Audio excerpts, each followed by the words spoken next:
Hello friends, welcome to our channel. Today we're going to take a look at another horrible case with you, the case of Alejandra Lafuente. Alejandra Lafuente was a stunning brunette with captivating hair and bright brown eyes that accentuated her thick, dark eyelashes. She maintained her athletic physique through a dedicated fitness routine, which included yoga and breathing exercises. Taking care of herself was a top priority for Alejandra, and she frequently visited beauty salons, massage parlors, and spas to pamper herself. During warm weather, she could often be found lounging on the beach while still managing to get some scientific work done. On cloudy days, she would opt for tanning salons instead. It's clear that Alejandra had a deep affection for herself and believed she embodied the ideal of female attractiveness. Her career was also thriving, thanks in part to her father's influence. Alberto Dente, a renowned psychiatrist and doctor of sciences, was a leading expert in his field, with a focus on mental health conditions such as schizophrenia and manic disorders. His groundbreaking scientific work and experiments had earned him widespread recognition. Alejandra greatly admired her father and aspired to achieve similar success. She followed in his footsteps by enrolling in a prestigious university to study psychiatry, where she graduated with honors. Her strong work ethic, exceptional intelligence, and her father's influential connections enabled her to complete and defend her thesis on manic syndrome with distinction. However, Alejandra's career took an unexpected turn when she became more interested in working as a psychotherapist rather than pursuing a traditional path in psychiatry. With the financial support of her father, Alejandra obtained the necessary licensing and opened her own practice in a modern business center located in the heart of the capital. Her practice quickly gained popularity, attracting a diverse range of female clients who sought counseling for issues such as eating disorders, depression, relationship problems, and low self-esteem. Alejandra demonstrated a remarkable ability to help her clients resolve complex family issues. Despite her professional success, her personal life faced challenges. Her first marriage ultimately ended in divorce, but it was blessed with two beautiful daughters who inherited Alejandra's captivating eyes and her father's sharp sense of humor. Alejandra wasn't discouraged despite having two children. She still wanted to meet someone who could be a good partner and father to her daughters. After her separation, her ex-husband would visit on weekends to spend time with she and help with household chores. However, his last visit would be his final one. Alejandra asked him to enter through the backyard, claiming the front door lock was jammed. She then directed him to the bathroom, saying their youngest daughter was bathing. Unaware of the danger, he complied. The house was eerily silent, with no cartoons or children's laughter. Upon entering the bathroom, he noticed tape on the floor and an empty bathtub. At that moment, he realized something was wrong. Alejandra stood behind him, wielding a hammer. She delivered two forceful blows to his head, causing him to collapse with blood pouring from his skull. The experts later determined that the first blow was fatal, and he had no chance of saving himself. The eldest daughter returned home early from a friend's house and became an unintentional witness to a horrific scene. The children had often seen their parents arguing, and Alejandra, who was believed to have mental health issues, would frequently lash out at her friends and even physically attack her husband. Her friends and housemates had observed her outbursts and erratic behavior on multiple occasions. On this particular day, the situation escalated out of control. The daughter fled the house and called for help, prompting a neighbor to rush over and contact the police. Alejandra, a psychologist, was arrested and charged with murder. She spent a month in a cell awaiting her initial court hearing. During the trial, Alejandra maintained her innocence. Her lawyers argued that she had acted in self-defense, claiming that her ex-husband was excessively jealous and had fabricated stories about her bringing men into the house, which could harm the mental well-being of their daughters. According to their version of events, on the day of the crime, the ex-husband had shown up unexpectedly at Alejandra's house, entering through the back door in an attempt to catch her with another man. He then allegedly attacked Alejandra, who was in the bathroom trying to assemble a nightstand. She was forced to defend herself and delivered 2 blows to the back of her ex-husband's head. On June 14, 2012, the court delivered its verdict. Considering the evidence presented by her defense team and the fact that she had 2 young children, Alejandra was sentenced to 1 year and 4 months in prison. However, thanks to the efforts of her lawyers and her father's financial support, her prison term was commuted to a suspended sentence. A few months later, her team filed an appeal, requesting that the charges be dropped. The basis of the appeal was that Alejandra had acted in self-defense. Human rights activists rallied around her, calling for a jury trial and portraying her as a victim of domestic violence. The court reviewed her case and ultimately handed down an acquittal. After her release, Alejandra resumed her work as a psychological counselor. She cultivated an image as a victim of gender inequality who had fought for her rights and won. This newfound image boosted Alejandra's popularity among potential clients. She soon met Alan Carrera Cuellar, a wealthy Mexican businessman and the son of Adrian Carrera Francis.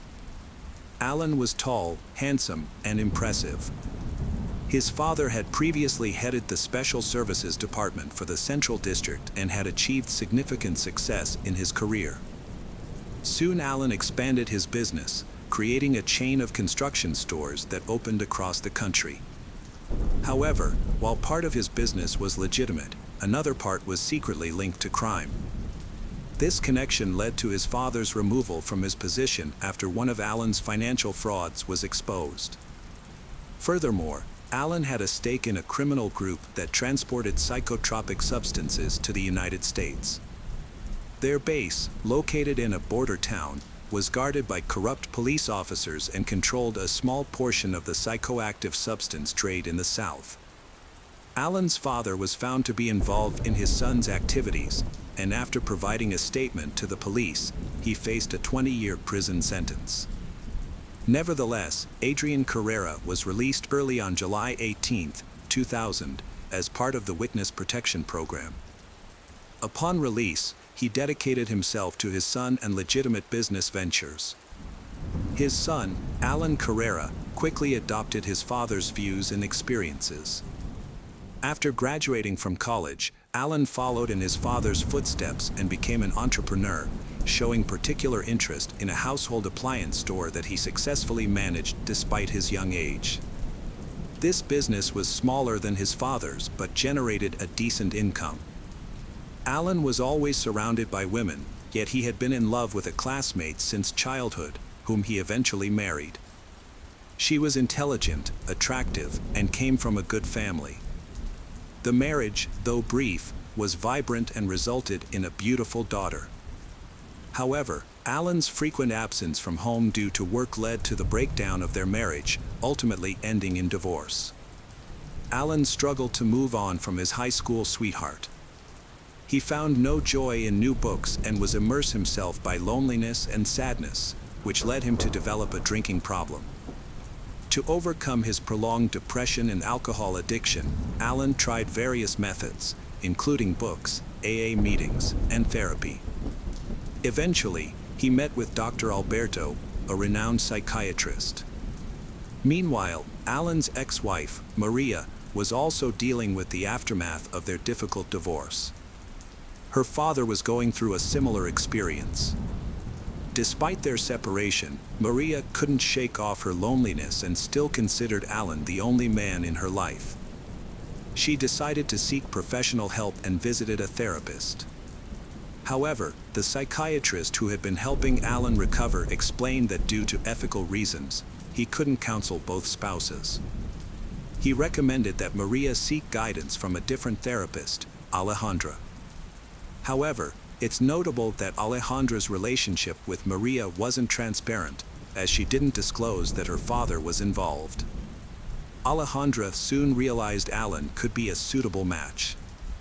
Alan was described as a pleasant and wealthy man in his prime. Without hesitation, Alejandra asked Maria to bring Alan in for another session. According to Alejandra, she could resolve their issues in a single session. During the session, Alejandra and her father put their plan to seduce the Alan into action.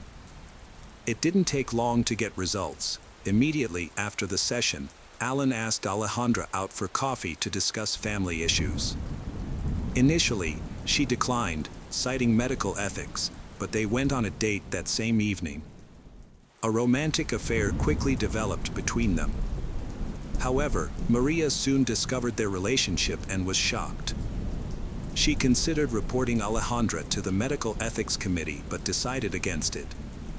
As a skilled therapist, Alejandra convinced Maria to let the situation go, attributing Maria's concerns to jealousy and an unwillingness to move on from her ex-husband. According to Alejandra, holding on to these feelings would prevent a happy future. Maria chose not to attend therapy sessions with Alan after they ended. Around the same time, Alan's relationship with Alejandra progressed quickly. Within a few months of meeting, they moved in together. 2 months later, they decided to get married, but Alan was unaware of Alejandra's past issues and the reasons for her previous divorce. In April 2014, Alan visited his parents and took the opportunity to discuss his upcoming wedding. His parents were surprised to learn about the wedding and his partner, Alejandra, as they had never heard of her before. The marriage was registered a week after Alan met with his parents. Notably, Alejandra asked Alan not to invite her friends and family to the wedding, citing a modest budget as the reason. However, her father did attend the ceremony. At first, their life seemed like a dream come true. They were young, happy, and had many plans and aspirations. However, this didn't last long. Alejandra's volatile temperament soon became apparent. The relationship between them began to deteriorate rapidly. Alan was a private person who kept his personal life to himself, even from friends. As a result, few people knew what was happening behind closed doors. However, it was clear that the relationship was strained, and they no longer appeared happy. After marrying Alejandra, Alan distanced himself from his family. When his parents weren't invited to the wedding, leading to a complete breakdown in communication. Alan's friends noticed that his wife was becoming increasingly anxious and short-tempered, often behaving inappropriately. After a few embarrassing incidents, Alan became ashamed and started to limit their social interactions. Their arguments became a daily occurrence, often with no apparent reason or justification. Alejandra discovered her husband Alan's infidelity by snooping through his phone one evening. The racy messages from other women were the final straw. She claimed that when she confronted him about his cheating, he became violent, insulting, and humiliating. Feeling that the marriage was beyond repair, Alejandra decided to take drastic action.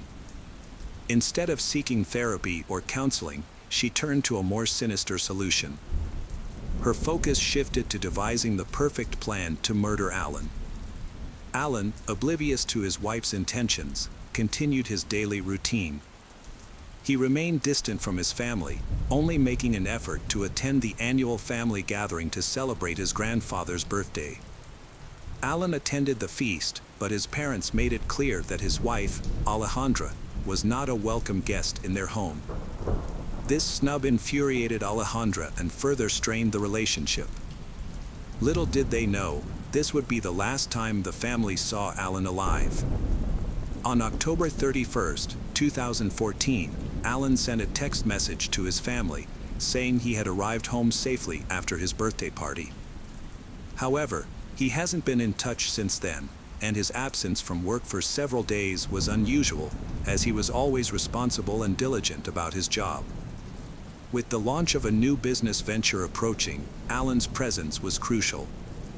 But Alejandra had a sinister plan, which she set in motion after Alan returned from his birthday celebration. The couple had another argument, and Alejandra decided to eliminate her husband. Alejandra spiked his milk with a powerful sleeping pill, which Alan typically drank before bed, and then smothered him with a pillow. Alejandra took pleasure in watching her husband struggle to regain consciousness, pathetically trying to remove the pillow and take a breath. The most challenging part, however, was disposing of the body, a task she hadn't had time to plan for. Alejandra was in a desperate situation, as her husband Alan was too heavy for her to move on her own. With time running out, she rushed to her neighbor's vegetable garden to borrow an electric saw. She used the saw to cut Alan's body into pieces. This behavior seemed like something only a true sadist could accomplish. After dismembering the body, Alejandra packed the parts into garbage bags, taking the precaution of cutting off fingers and pulling teeth to hinder identification if the body was discovered. She stuffed the bags into suitcases to make it easier to remove the remains from the house without arousing suspicion. However, her plan was foiled as dawn approached. Alejandra struggled to leave the house with the heavy suitcases unnoticed.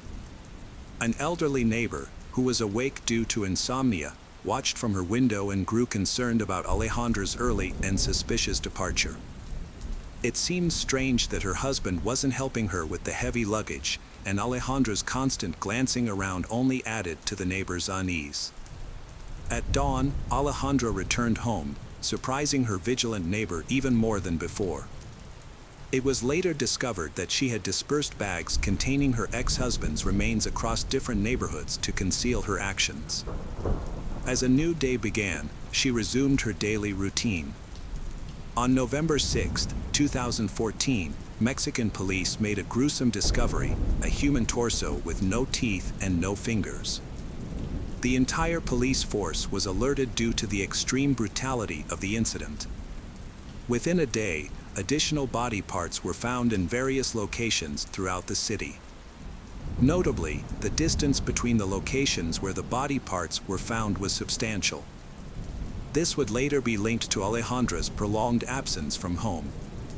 All the discovered body parts were sent to a leading forensic laboratory, where experts promptly confirmed that they belonged to the same individual.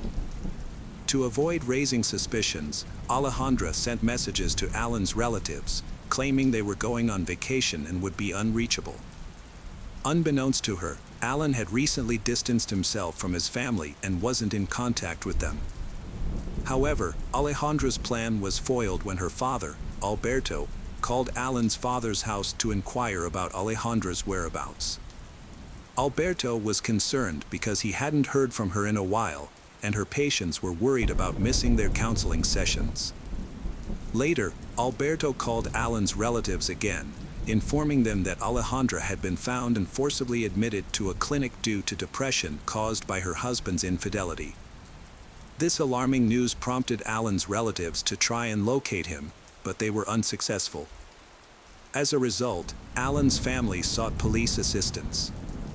Forensic experts compared the remains of a recently discovered corpse with Alan's characteristics and confirmed a 100% match.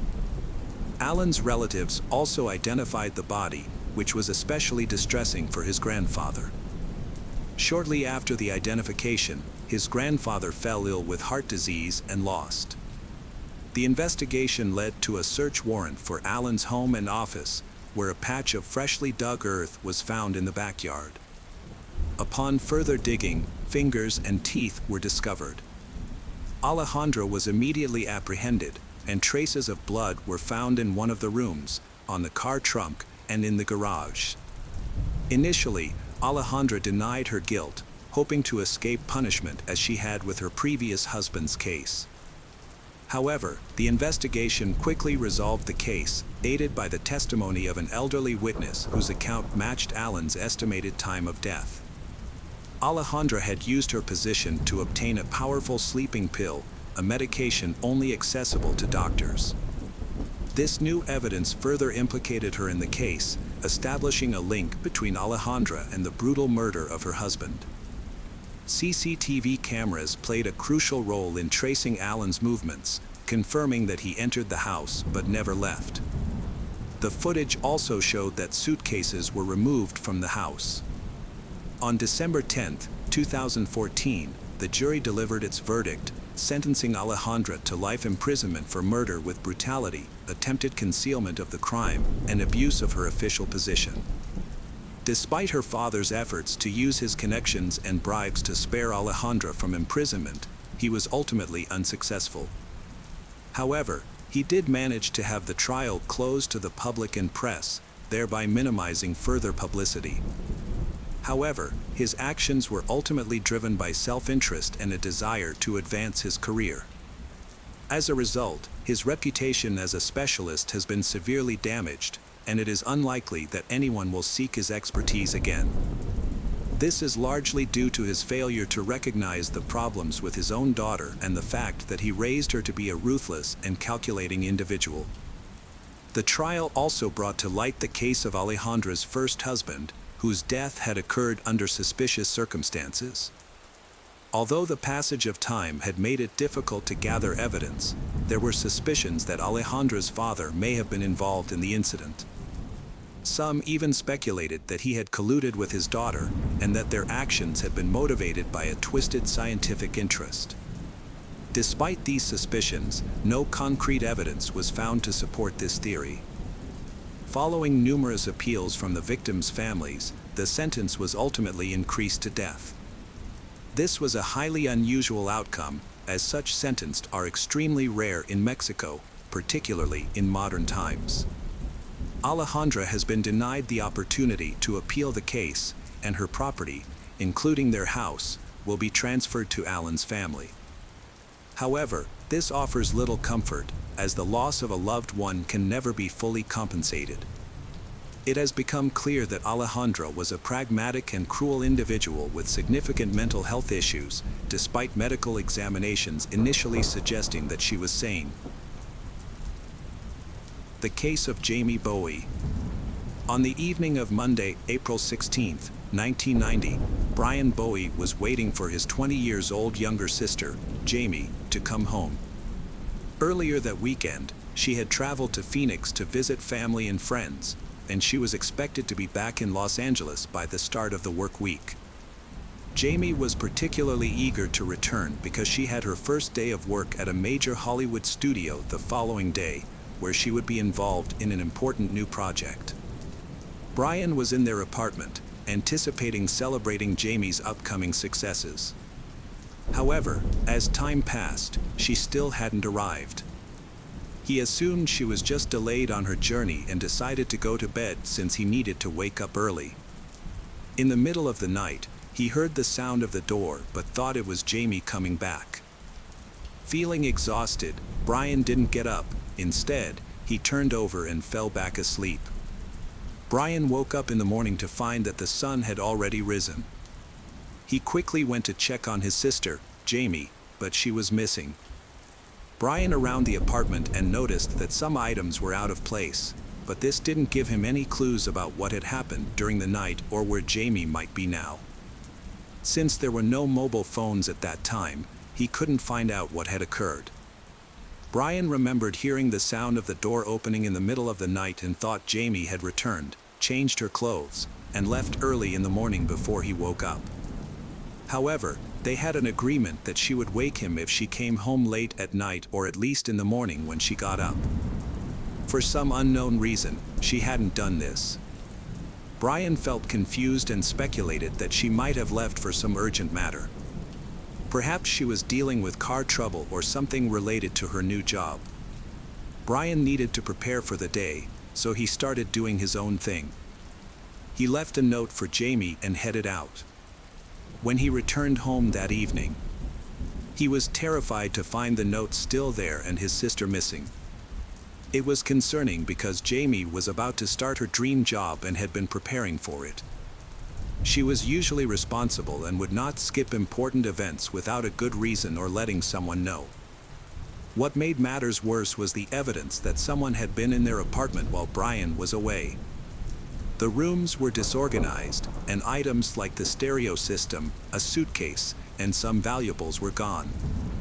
Brian knew Jamie would never throw things around or take valuables like that. It was clear someone else had entered their home.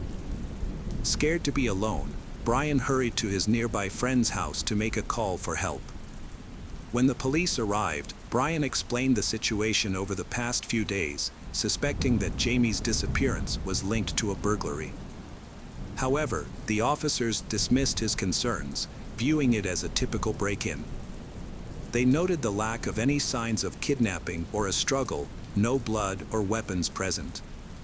In their view, Jamie was not in the apartment, and they thought any worries Brian had were unfounded. The police created a report about the theft and examined the house. They wanted to ensure that Jamie was not involved in the incident. They reached out to her family in Phoenix. Her relatives confirmed that Jamie had left them on time, and since then they have not seen her. The police speculated that she might have encountered problems on her journey, which was about 600 kilometers long. They thought her car might have broken down, and she would return once she resolved any issues. After this, the police left the house. However, Brian felt something was off. He decided to stay with a friend for a while because he didn't feel safe in the apartment. Brian informed their parents about everything that had happened, and they agreed with him that there were suspicious aspects to the case. They feared something bad had happened to Jamie. As a result, their mother contacted the local police in Arizona and filed a missing persons report for Jamie. The police officers quickly began their investigation. News about the disappearance Jamie's was broadcast on the radio across the state, prompting the launch of a nationwide she search. Jamie's mother provided photos and the description of what her daughter was wearing when she went missing: bright pink pants and a light top. In the meantime, Jamie's father, Joe, and Brian printed and distributed flyers featuring her photograph in both cities. They also made flyers showcasing her car, a blue 1978 Volkswagen Beetle convertible. They handed out flyers along the route Jamie was likely to pass when returning home. The efforts of her family were big, they covering hundreds of kilometers along the highway to search for Jamie and her vehicle. The journey from Phoenix to Los Angeles took at least 6 to 7 hours, and they would have traveled west along Highway 10 to cover that distance. The Jamie family decided to split up to drive along the route each day. During their journey, they visited various motels, cafes, and gas stations, speaking to hundreds of people in hopes of finding any clues about Jamie.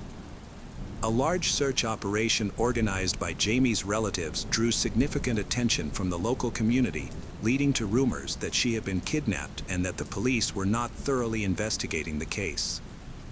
This has caused the police to investigate the case more thoroughly.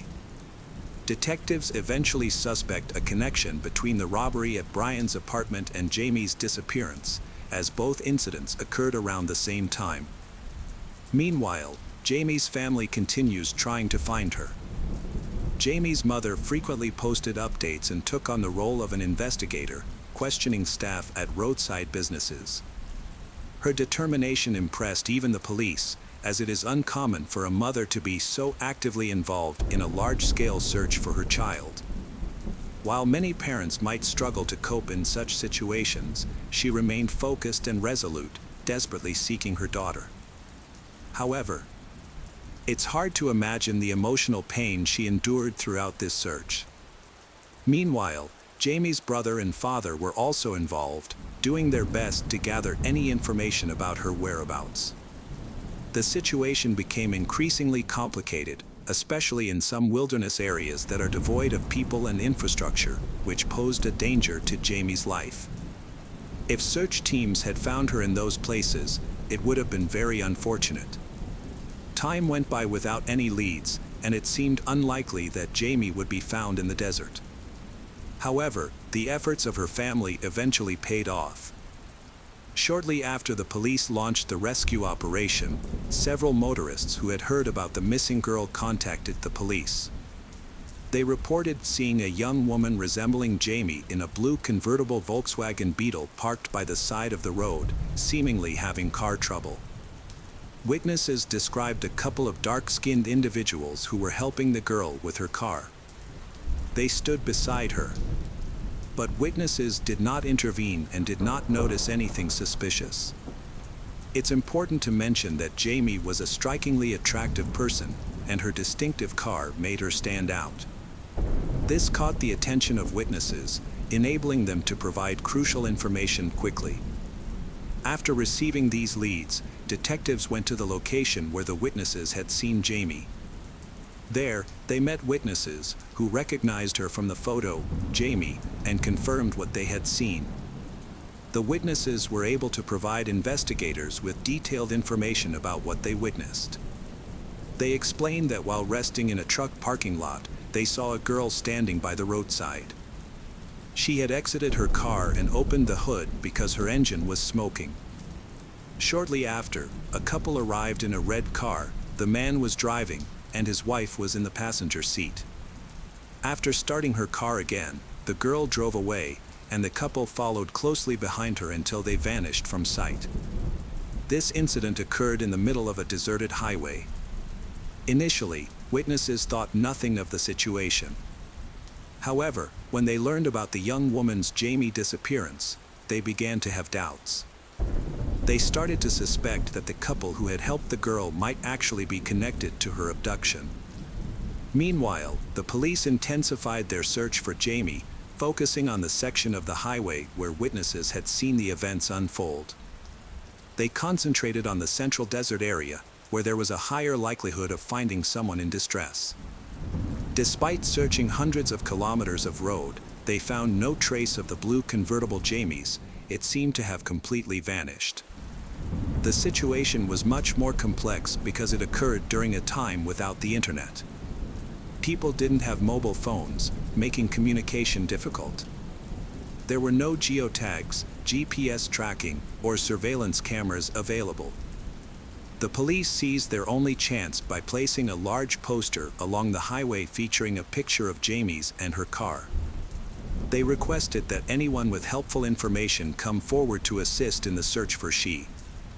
While many individuals quickly contacted the department, unfortunately, most of the calls were from people seeking attention without offering any valuable information.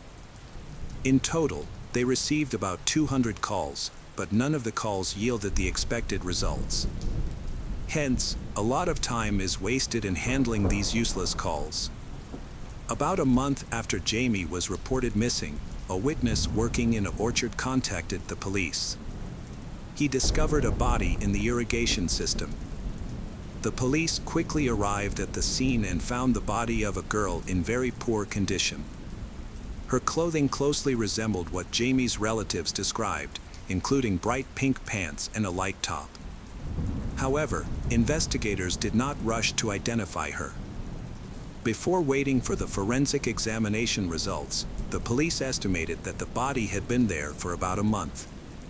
During the search, they also found a spent shotgun shell at the scene, making it impossible to determine the cause of death without an autopsy.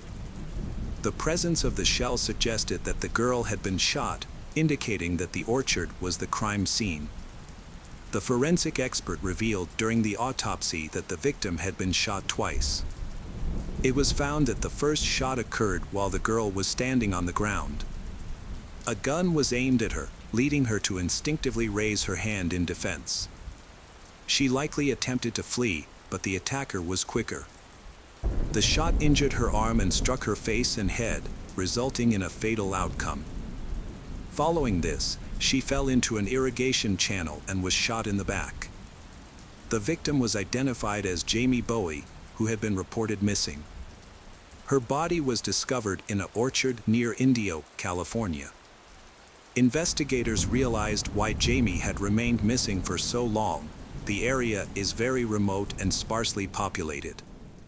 The only way to spot something in the irrigation ditch is to come across it directly. It isn't visible from a distance.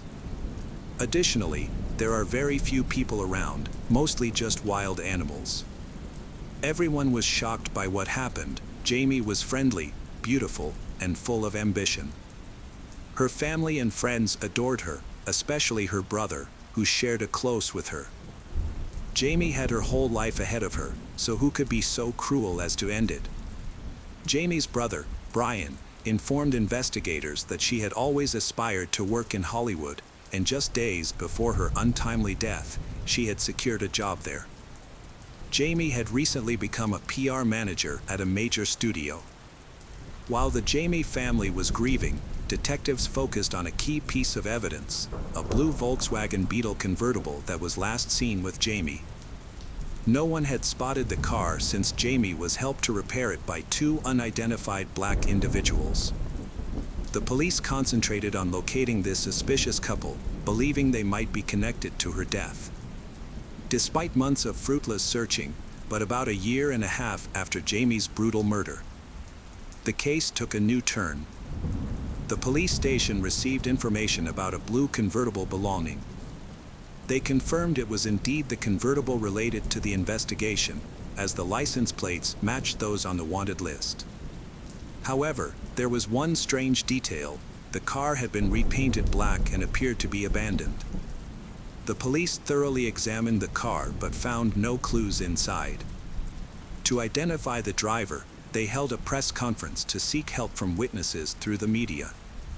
While this approach didn't always yield results, they still hoped that this time someone will respond. Eventually, a witness called in, claiming to have seen his neighbor driving the car. This revelation surprised the investigators. They interviewed the witness in detail, and he provided useful information about the neighbor. The police then summoned the neighbor for questioning, which complicated matters further. He revealed that he had stolen the car several months earlier.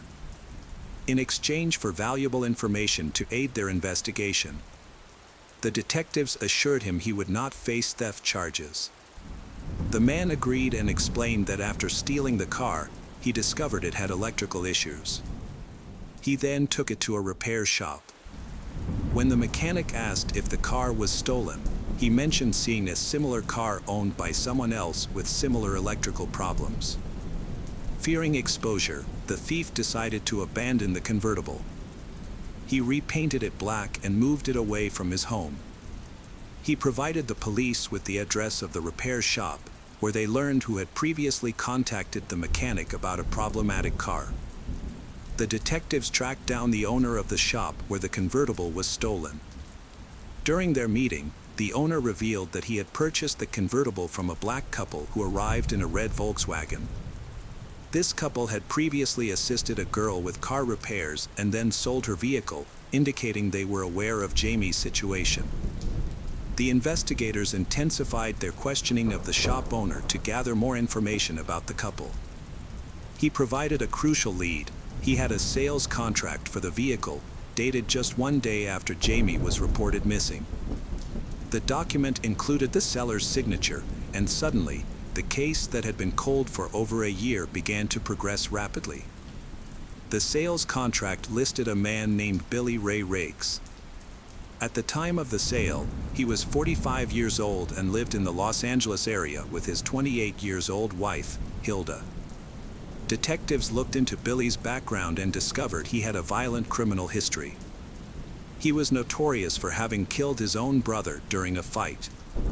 His criminal activities began in the 1970s when he vandalized a police office in Compton. He had a history of stealing Kwanzaa cars, which no longer seemed coincidental. Billy was a dangerous individual capable of brutal acts, and Jamie's chance meet with him led to her tragic fate. When detectives arrived at the couple's home, they were not there, they had already fled. The police sought assistance from the media and labeled the couple, believed to be African American, as fugitives. Once this information was made public, it became apparent that the couple had more enemies than allies. The police station received a flood of calls with tips about their whereabouts and activities. It was revealed that Billy had a plane ticket to the Turks and Caicos Islands, a former British colony in the Caribbean. He was still in the city due to difficulties obtaining a passport. Authorities discovered the suspect's hiding place and, based on the tips, set up an ambush in a parking lot, capturing them as they approached their home. After the arrest, the police decision was made to separate Hilda and Billy to compare their statements and extract a confession. Hilda and Billy were taken to a citrus garden in Indio in different cars. During this time, Hilda was extremely anxious, nearing a nervous breakdown. She was also not given any information by the police, which heightened her fear. This worked in favor of the investigation, as a person in such a distressed state is more likely to divulge information. Which is exactly what happened during the interrogation. In the interrogation room, Hilda recounted the story about Jamie's disappearance, but now included more gruesome details. She claimed that they encountered Jamie on Highway 10. Jamie's car had broken down and was experiencing engine troubles.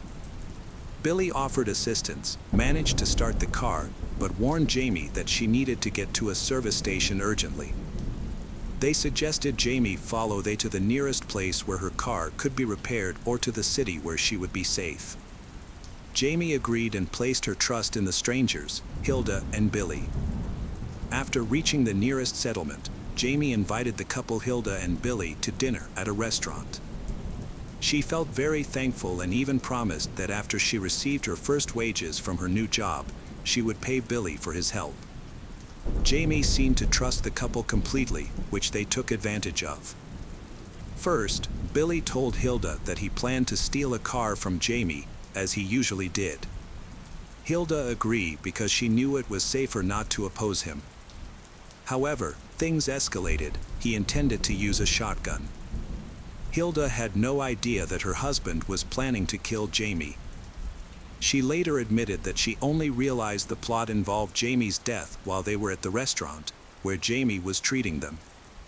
When Jamie got up to go to the restroom, Billy revealed his intentions and discussed with Hilda how they would harm Jamie. After that, Jamie drove away in her car, with Hilda and Billy following her. Eventually, they stopped Jamie's car and kidnapped her. They attempted to use her bank card at an ATM 100 kilometers from Los Angeles and later went to a bank in India, but found no money in her account. Hilda initially wanted to talk Billy out of this plan, but eventually gave up as she became frightened for her own safety. In their relationship, Hilda was clearly submissive. Her husband, Billy, dominated her and he likely would not hesitate to use physical force to assert his control. According to Hilda, Billy ordered Jamie to follow him into the dangerous desert, and Jamie complied. Moments later, Hilda heard 2 gunshots. Only Billy returned to the car. Hilda wasn't sure what he had done to Jamie, but she was certain that Jamie was no longer alive. Despite her fears, she remained silent and didn't ask Billy anything. However, Billy's plans didn't end there. He intended to rob Jamie's apartment. He kept her keys and took her driver's license, which helped him discover her address. While Jamie's brother, Brian, was asleep in the apartment, Billy broke in. But he did not know about this. He was solely focused on stealing valuables. After grabbing what he needed, Billy left the apartment. If Jamie's brother had woken up during the robbery, he might have suffered the same fate as Jamie. Fortunately, he remained asleep throughout the ordeal. However, Billy did not stop there. He returned to the apartment during the day to retrieve more valuables. When the police searched the apartment he shared with Hilda, they found some of these stolen items. Additional stolen goods were found at a pawn shop in Denver, where Billy admitted they had sold them for $2,000.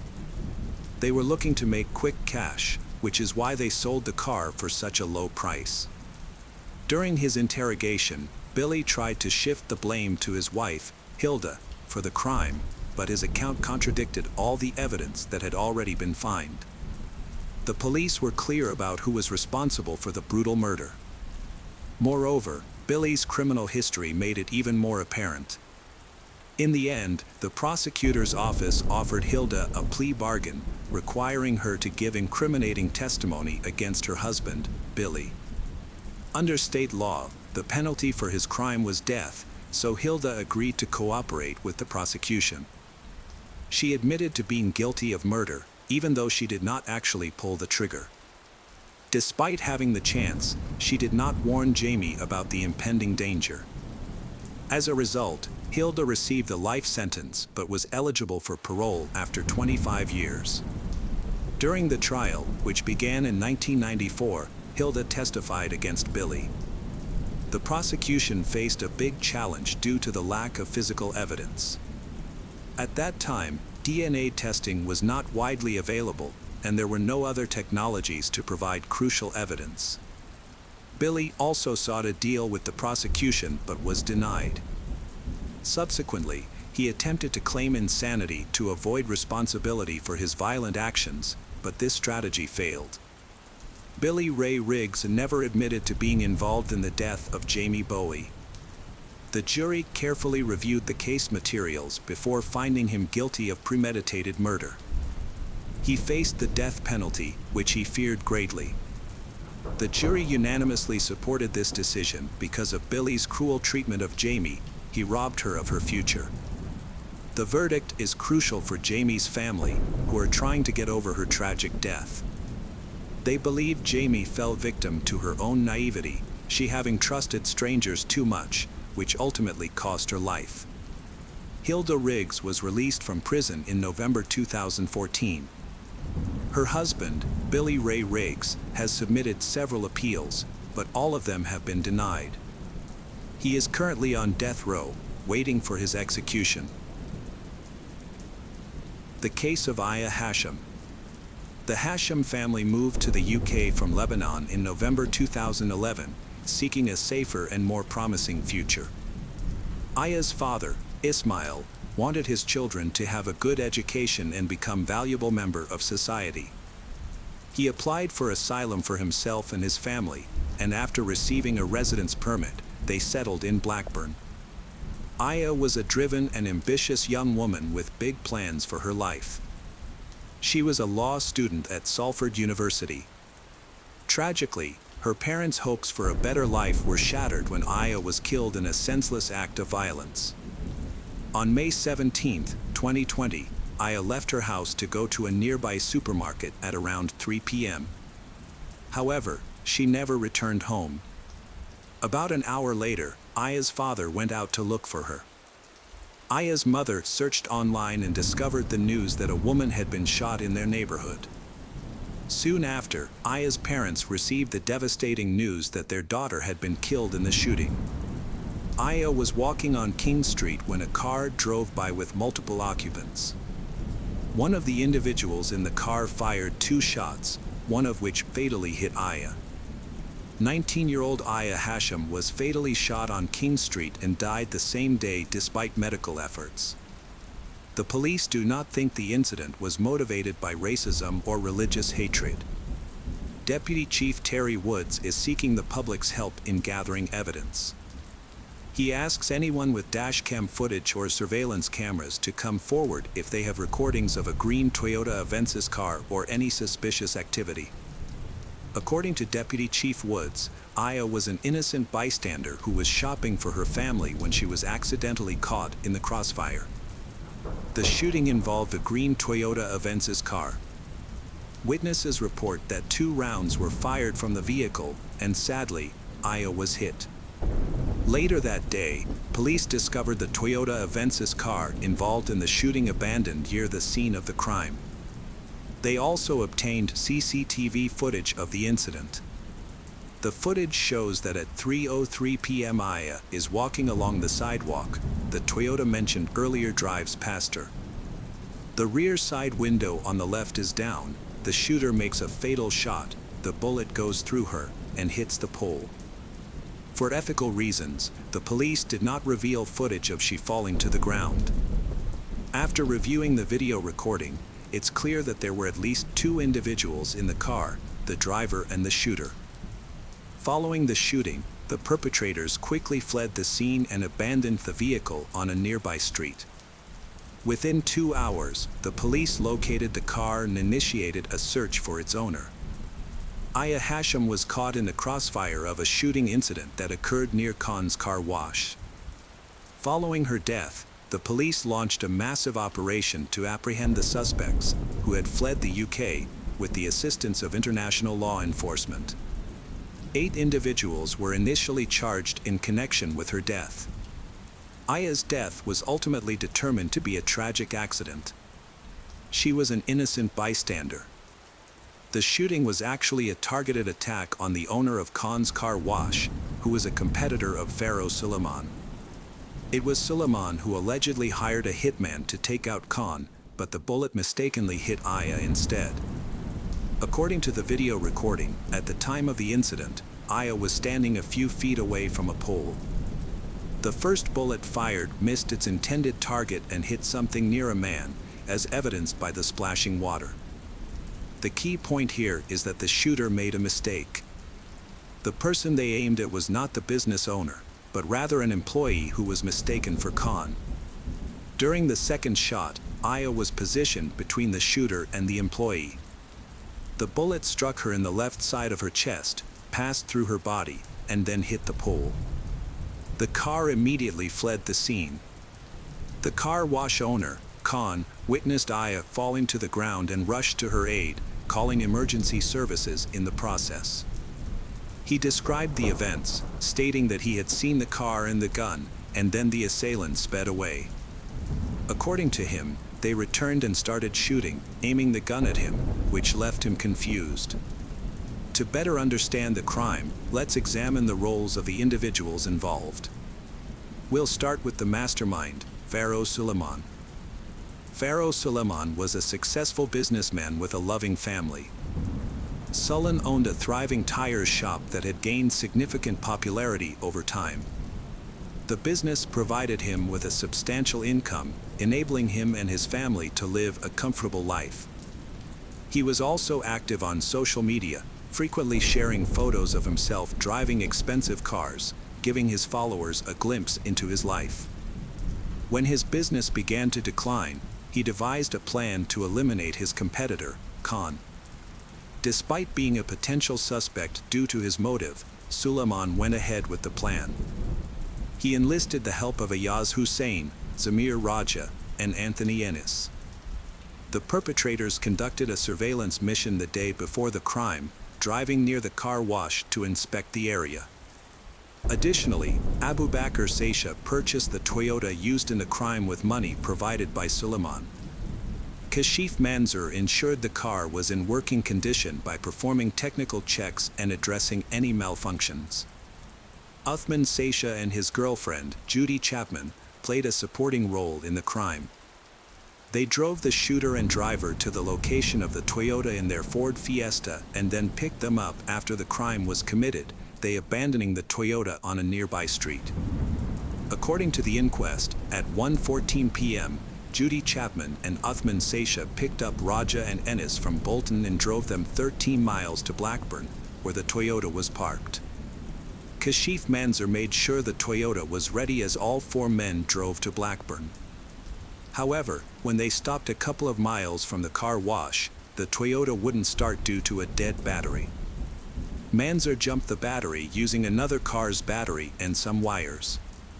With the car started, Manzur handed it over to Raja and Ennis, then returned to the service station where Suleiman was waiting, watching from a front row seat to see what would happen. The Toyota approached the corner with its windows rolled down. Ennis and Raja circled the block several times, waiting for the perfect moment to act. They needed to be on the same side of the street as Khan's car wash. Meanwhile, Manzur and Suleiman were observing the situation unfold. On the fourth pass by the car wash, the Toyota slowed down. Coincidentally, Khan was on the street at that exact moment. However, the shooter, Zamir Raja, made a mistake and fired the first shot at a different employee, not Khan. Fortunately, the first bullet missed its target. But the second bullet hit Aya. Following the shooting, Raja and Ennis fled the scene, abandoning their vehicle and getting into a car with Judy Chapman and Uthman Seisha, who drove them away from Blackburn. When police reviewed the video of Suleiman's store, Ayaz Hussein entered the store. Suleiman signaled to the others who were aware of the incident to leave the room and go to the second floor. Abu Bakr Seisha, who had bought the Toyota involved in the crime, was sitting behind them. When Abu Bakr Seisha overheard the police radio mention that the perpetrator's car had been found, he immediately got up to discuss something with Suleiman. 9 days after Aya's murder, Zamir Raja, the shooter, fled to Portugal and met Anthony Ennis, the driver of the Toyota, at Lisbon airport. Both men had escaped the country. Meanwhile, the police were arresting the individuals involved in the crime. Pharaoh Suleiman, the mastermind, was arrested on May 18, the day after Aya's murder. Abu Bakr Saisha was arrested on May 19, and Judy Chapman and Uthman Sada were arrested on May 20. Ayaz Hussein and Kashif Manzoor were arrested on May 21. Zamir Raja, who had hoped to return to England without being detected, was arrested at a London train station on June 6. Anthony Ennis was caught in Spain on July 4 and extradited to the UK. Aya Hashim was murdered, and Khan, the owner of a car wash, was nearly killed in a violent crime. Several suspects were charged, and at first, all of them denied any involvement. However, as the investigation continued and the pressure mounted, their stories began to contradict each other as they tried to downplay their roles in the crime. As the suspects' testimonies became more inconsistent, they started to turn on each other, revealing crucial details about the crime to the police. Each suspect tried to avoid a long prison sentence by blaming the others. On August 5, 2021, the court delivered its verdicts, resulting in severe sentences for all those involved. Pharaoh Suleiman, who had a prior conviction for a fatal hit-and-run incident in 2001, received a life sentence with a minimum term of 34 years. Raja, the shooter, was also given a life sentence with a minimum term of 34 years. According to reports, he was paid $500 for his involvement in the crime. The driver, Anthony Ennis, was sentenced to life imprisonment with a minimum term of 33 years. Ayaz Hussein, who orchestrated the crime, received a life sentence with a minimum term of 32 years. Abu Bakr Saisha, who bought the getaway car, will serve at least 28 years. Uthman Satatya, who arranged for the shooter and driver to be transported, will also serve at least 28 years, and Kashif Manzoor, who made sure the car was working on the day of the crime, will serve at least 27 years. The judge was critical of the defendants, stating that they showed no regret for their actions after the shooting. Instead of taking responsibility, they tried to deceive and manipulate their way out of trouble. When that failed, they turned on each other in an attempt to save themselves. Judy Chapman was found guilty in October 2021 of involuntary deprivation of life. She was given a 15-year prison sentence for driving the car involved in the crime. However, investigators have since discovered that other individuals were involved in the crime. This was revealed through analysis of communication between the convicted parties. Louis Otway, a 42-year-old from Manchester, was sentenced to life in prison on May 5, 2023, with a minimum term of 32 years. During his trial, evidence revealed that Otway acted as an intermediary between Ayaz Hussein, Zamir Raja, and Anthony Ennis. Specifically, he assisted Hussein in committing a crime. Another person, Banbridge, was also involved in the case. She was the 10th person to be found guilty. Prosecutors said that Banbridge met with Raja and Ennis in Bolton, took their phones, and turned them off. Then, she drove to Trafford and turned the phones back on in different locations, making it seem like Raja and Ennis were in Greater Manchester, not Blackburn, when a shooting happened. This was done to create a fake alibi for the two men. Banbridge, 32, admitted to conspiracy to pervert the course of justice and was sentenced to 23 months in prison on August 11, 2023. This was the last conviction in the case of Aya Hashim. The case of William Lewis Rees. On May 16, 1997, 19-year-old Sandra Sapow stopped at a gas station in Webster, Texas to make a phone call from a payphone. After making the call, she got back in her car and started driving, but soon discovered that her tire was flat. Sandra was forced to stop and was considering her options when a man in a white truck, who had been following her, stopped to offer help. The man appeared to be a kind stranger, and Sandra accepted his offer and got into his truck. The man restrained Sandra inside the truck and bound her wrists, then continued driving along Interstate 45. Sandra was terrified at this point and discovered that the truck doors were unlocked. Despite being pregnant, she was forced to jump out of the truck to escape her attacker. Unfortunately, he grabbed her, causing her to be dragged for several miles on the sidewalk. She eventually escaped, but was seriously injured. Sandra was taken to a nearby hospital, where the police were contacted. She described her attacker, but due to her trauma, she was unable to recall important details. That was not enough to arrest the attacker. With no other clues to the attacker's identity, the police decided to hypnotize Sandra. A few months later, while under hypnosis, she recalled important details, including the truck's license plate. The license plate led to a man named William Reese. William Lewis Reese was born on July 1, 1959, in Oklahoma. He was one of 13 siblings. As a child, he lived in the cities of Yukon and Anadarko. Due to his parents' difficult financial situation, he was forced to drop out of school in the 9th grade and work as a farm laborer. William married Judy Flaming in 1979, after she became pregnant. William joined the Oklahoma National Guard, but his time in the Guard was short-lived. His marriage to Judy was also troubled, and the couple divorced just a year after their marriage. Despite this, William convinced Judy to give their marriage another chance. They remarried and had a second child, but their reunion did not last long. William began drinking heavily and abusing Judy. The situation worsened in 1982 when Judy reported to the police that William had beaten her and threatened to kill her with a knife and a shotgun. As a result, Judy filed for divorce from William for the second time. William later remarried, but the marriage did not last long, as his second wife divorced him after only a few months. After the divorce, William continued his life of crime. In April 1986, he kidnapped a 19-year-old woman, the daughter of a Texas sheriff's deputy. The woman was driving to a local gym when her car got stuck. William, who was working as a truck driver at the time, lured her into his truck, promising to take her to the nearest payphone. Once she was in the truck, he tied her up and sexually assaulted her. William drove the victim to a nearby motel where he rented a room. When he allowed her to use the bathroom, she took the opportunity to escape and call the police. William was arrested and charged but released on bail, but a month later he attacked another woman and was arrested again. He was then tried for both crimes, convicted, and sentenced to 25 years in prison.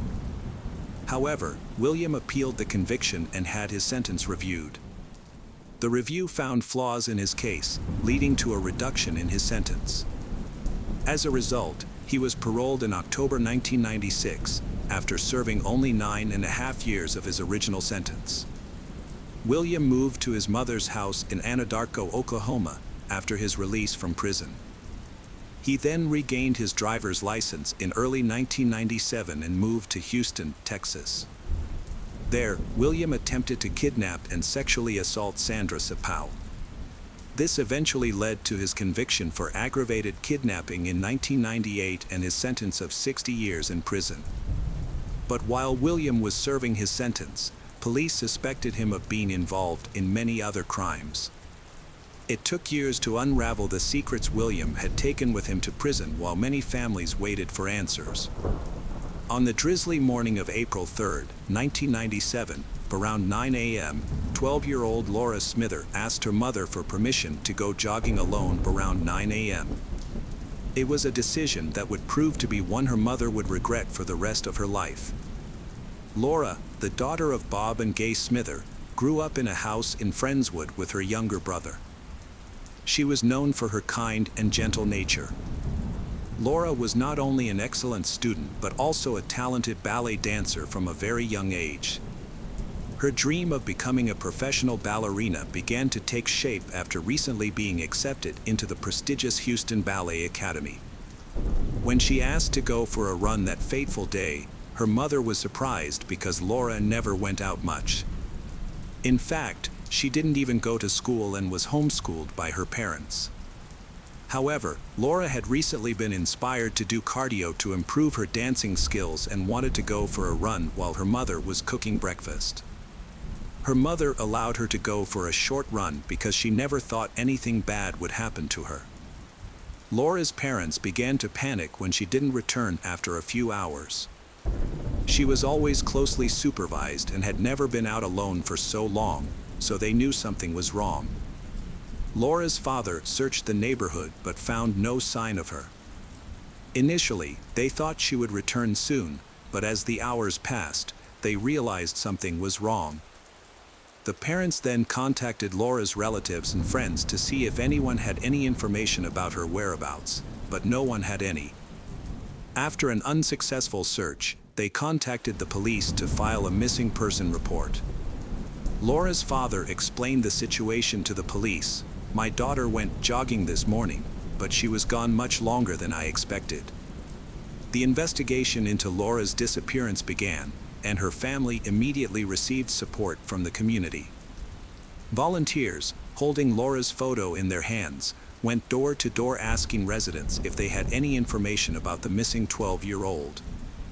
However, their efforts stopped when night fell. The next morning, the police began an active search for Laura. A foot search party was deployed to the forest, while helicopters were also used to search for potential clues. Unfortunately, no clues were found during this time. Despite the lack of progress, community morale remained high, with hundreds of volunteers joining the search effort. The search continued for a week, with 6,000 volunteers involved.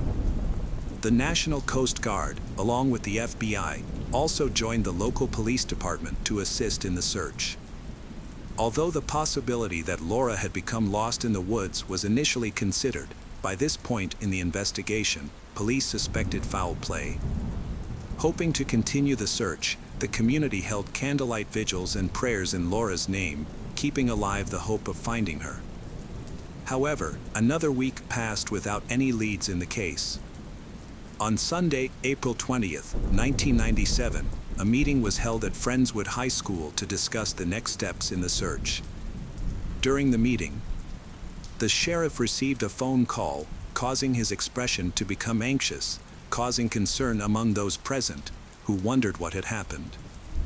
Around 10 p.m., Laura's parents received heartbreaking news. Laura's body had been found near a Pasadena reservoir, 12 miles from where Laura had disappeared. A man walking his dog discovered Laura's badly decomposed body in a muddy area. She was wearing only a pair of socks.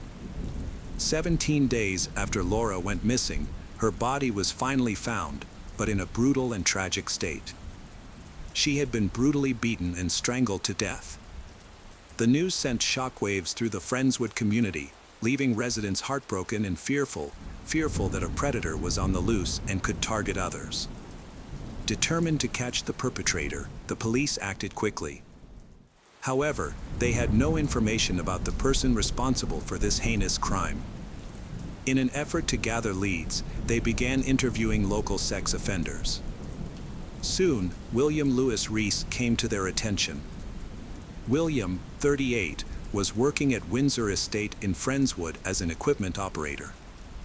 Curiously, on the day of Laura's disappearance, he left work around the time Laura went missing and returned 30 minutes later. However, even after an extensive investigation, police found no solid evidence linking him to the crime.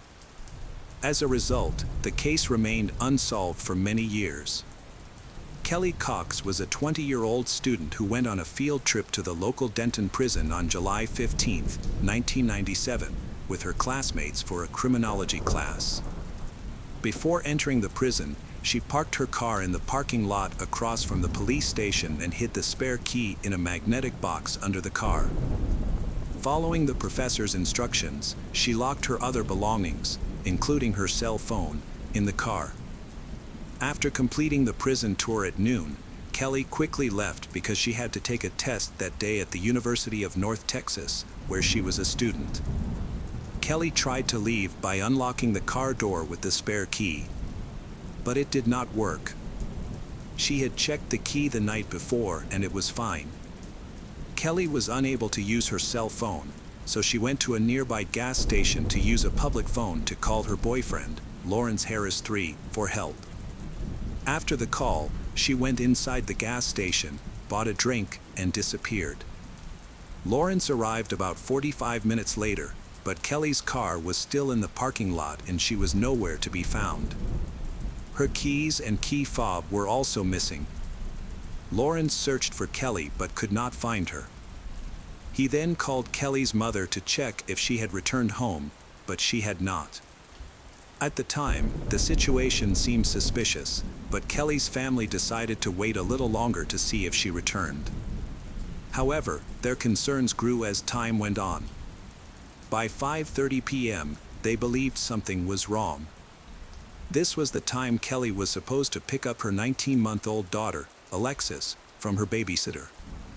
Knowing Kelly was a responsible mother, they realized that it was unusual for her to miss this appointment or not arrange for someone else to pick up Alexis. After the missing persons report was filed, police immediately began searching for Kelly. As is standard procedure in missing persons cases, they began questioning those closest to her. The first person they looked at was her boyfriend, Lawrence, but he was cleared as a suspect after passing 4 polygraph tests. A subsequent tip led them to another suspect, William Lewis Reese, who was also a suspect in the Laura Smither case. Although William did not live in Denton at the time of Kelly's disappearance, a gas station receipt placed him in the area on the same day Kelly went missing. Given William's history as a sex offender, he became a priority suspect, prompting police to search his car for any sign of Kelly, specifically her fingerprints. However, no fingerprints were found, leaving police with no further evidence linking William to Kelly's disappearance. With no leads, no witnesses, and no surveillance footage, the case quickly went cold and remained so for years to come. Kelly's disappearance was difficult for her mother and stepfather, as they had to raise Alexis on their own. As the years passed, Kelly never returned to her daughter, but following in her mother's footsteps, Alexis continued to attend the same college as Kelly, holding out hope that her mother would one day return. Over the years, Kelly's loved ones continued to share her story and circulate her photo, never giving up hope that she would return home. Unfortunately, their wishes have yet to come true.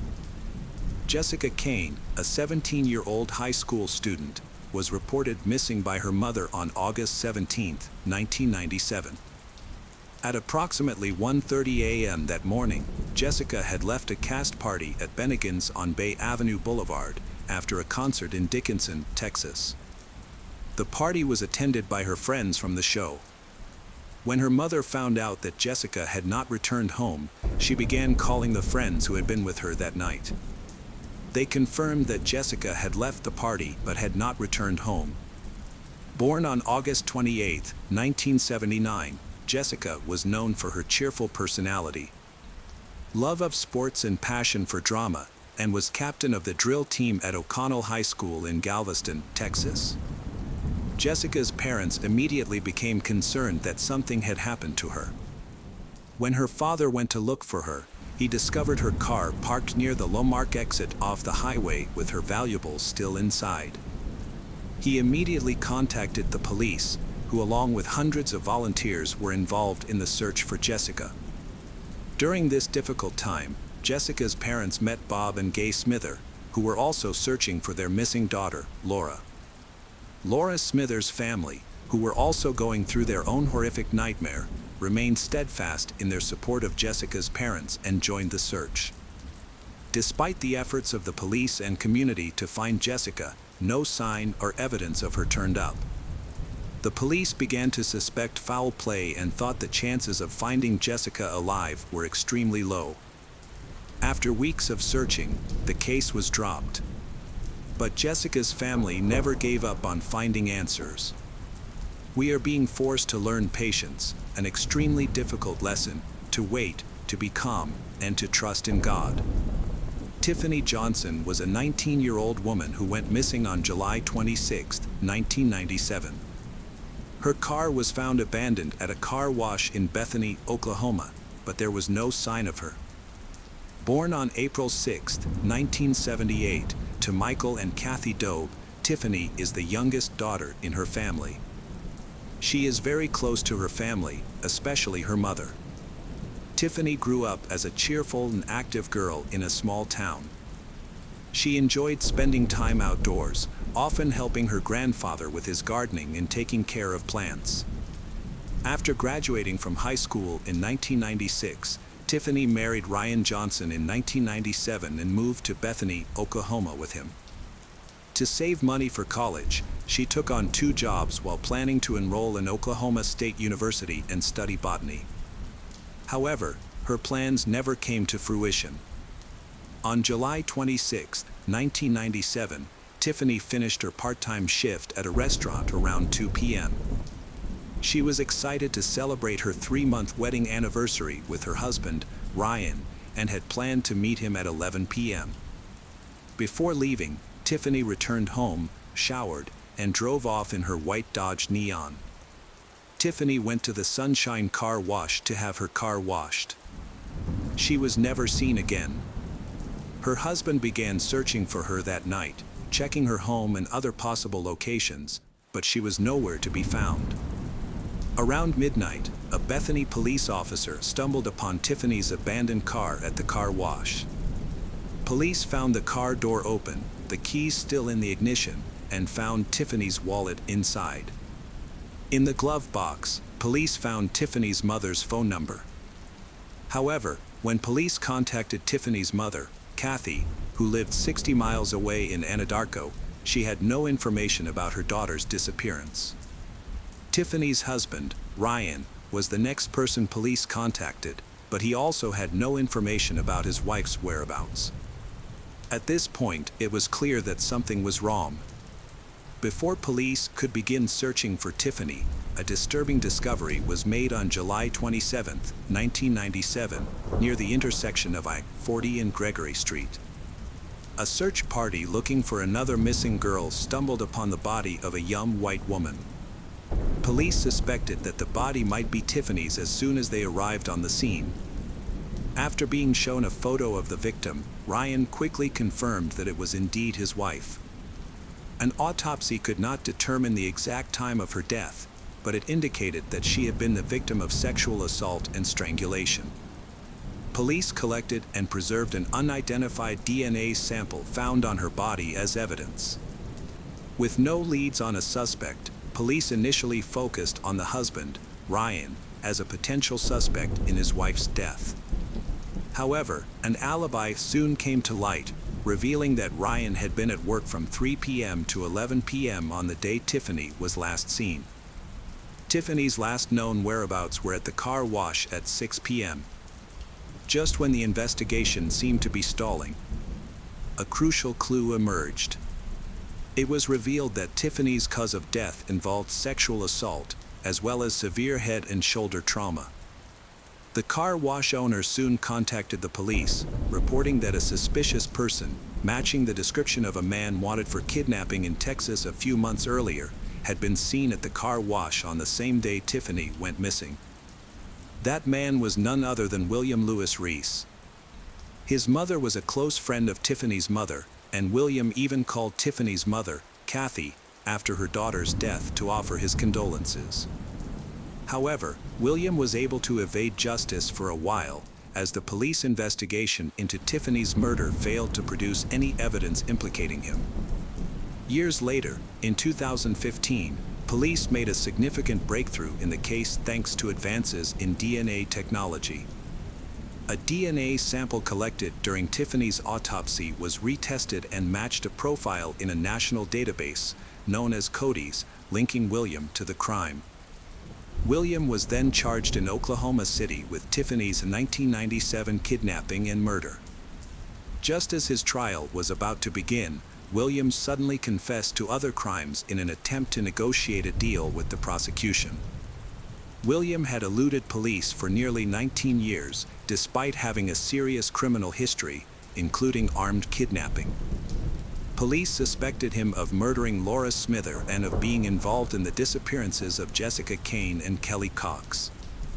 To confirm their suspicions, they showed him photos of the three victims.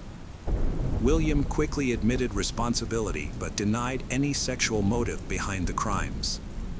William agreed to reveal the location of Kelly and Jessica's remains in order to avoid facing the death penalty. In April 2016, he led police to a site in a Houston pasture where human remains were discovered.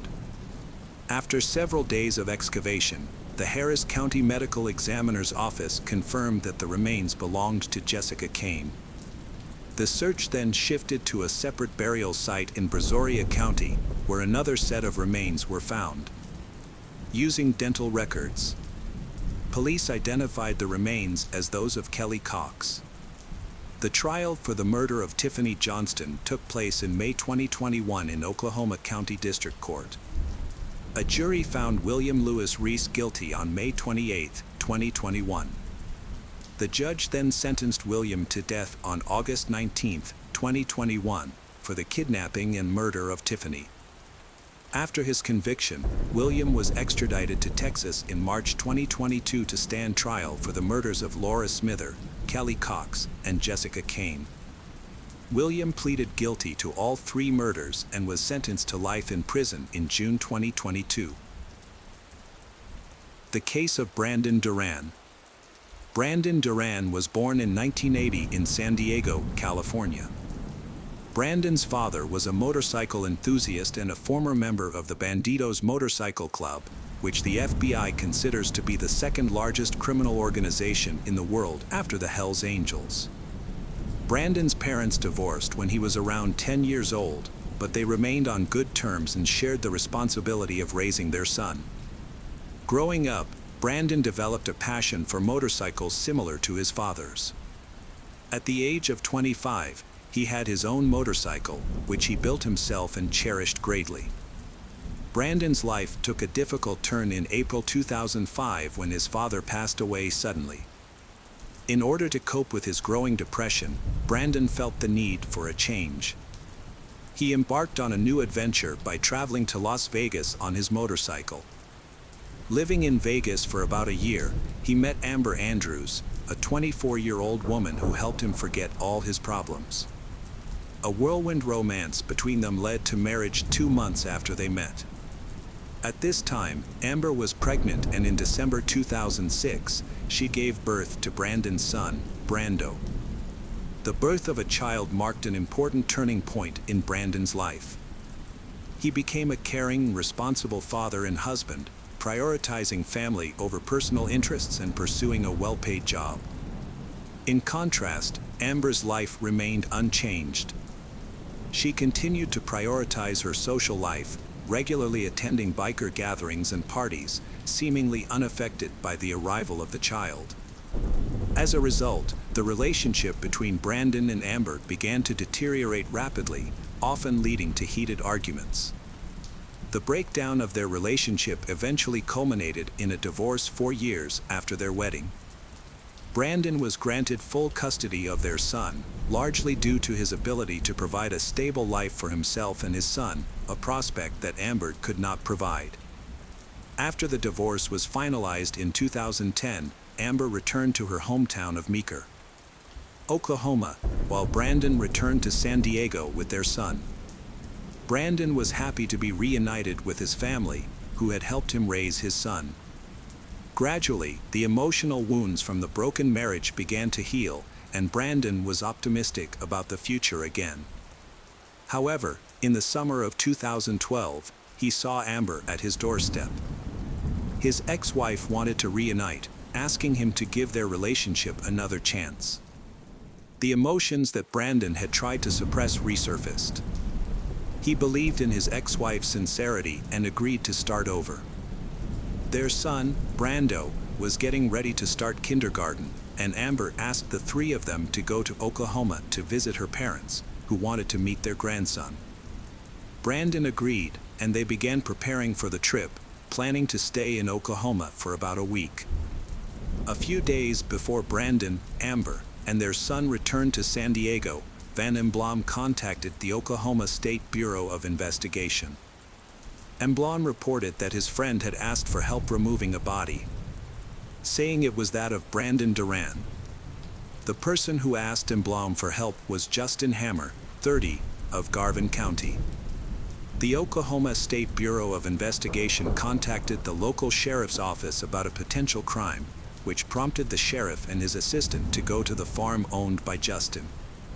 The police also contacted Brandon's relatives in San Diego, who reported that they had not heard from Brandon for several days. Police decided not to share details with Brandon's family until they verified the information provided by Emblom. During questioning, Justin unexpectedly confessed to killing Brandon Duran.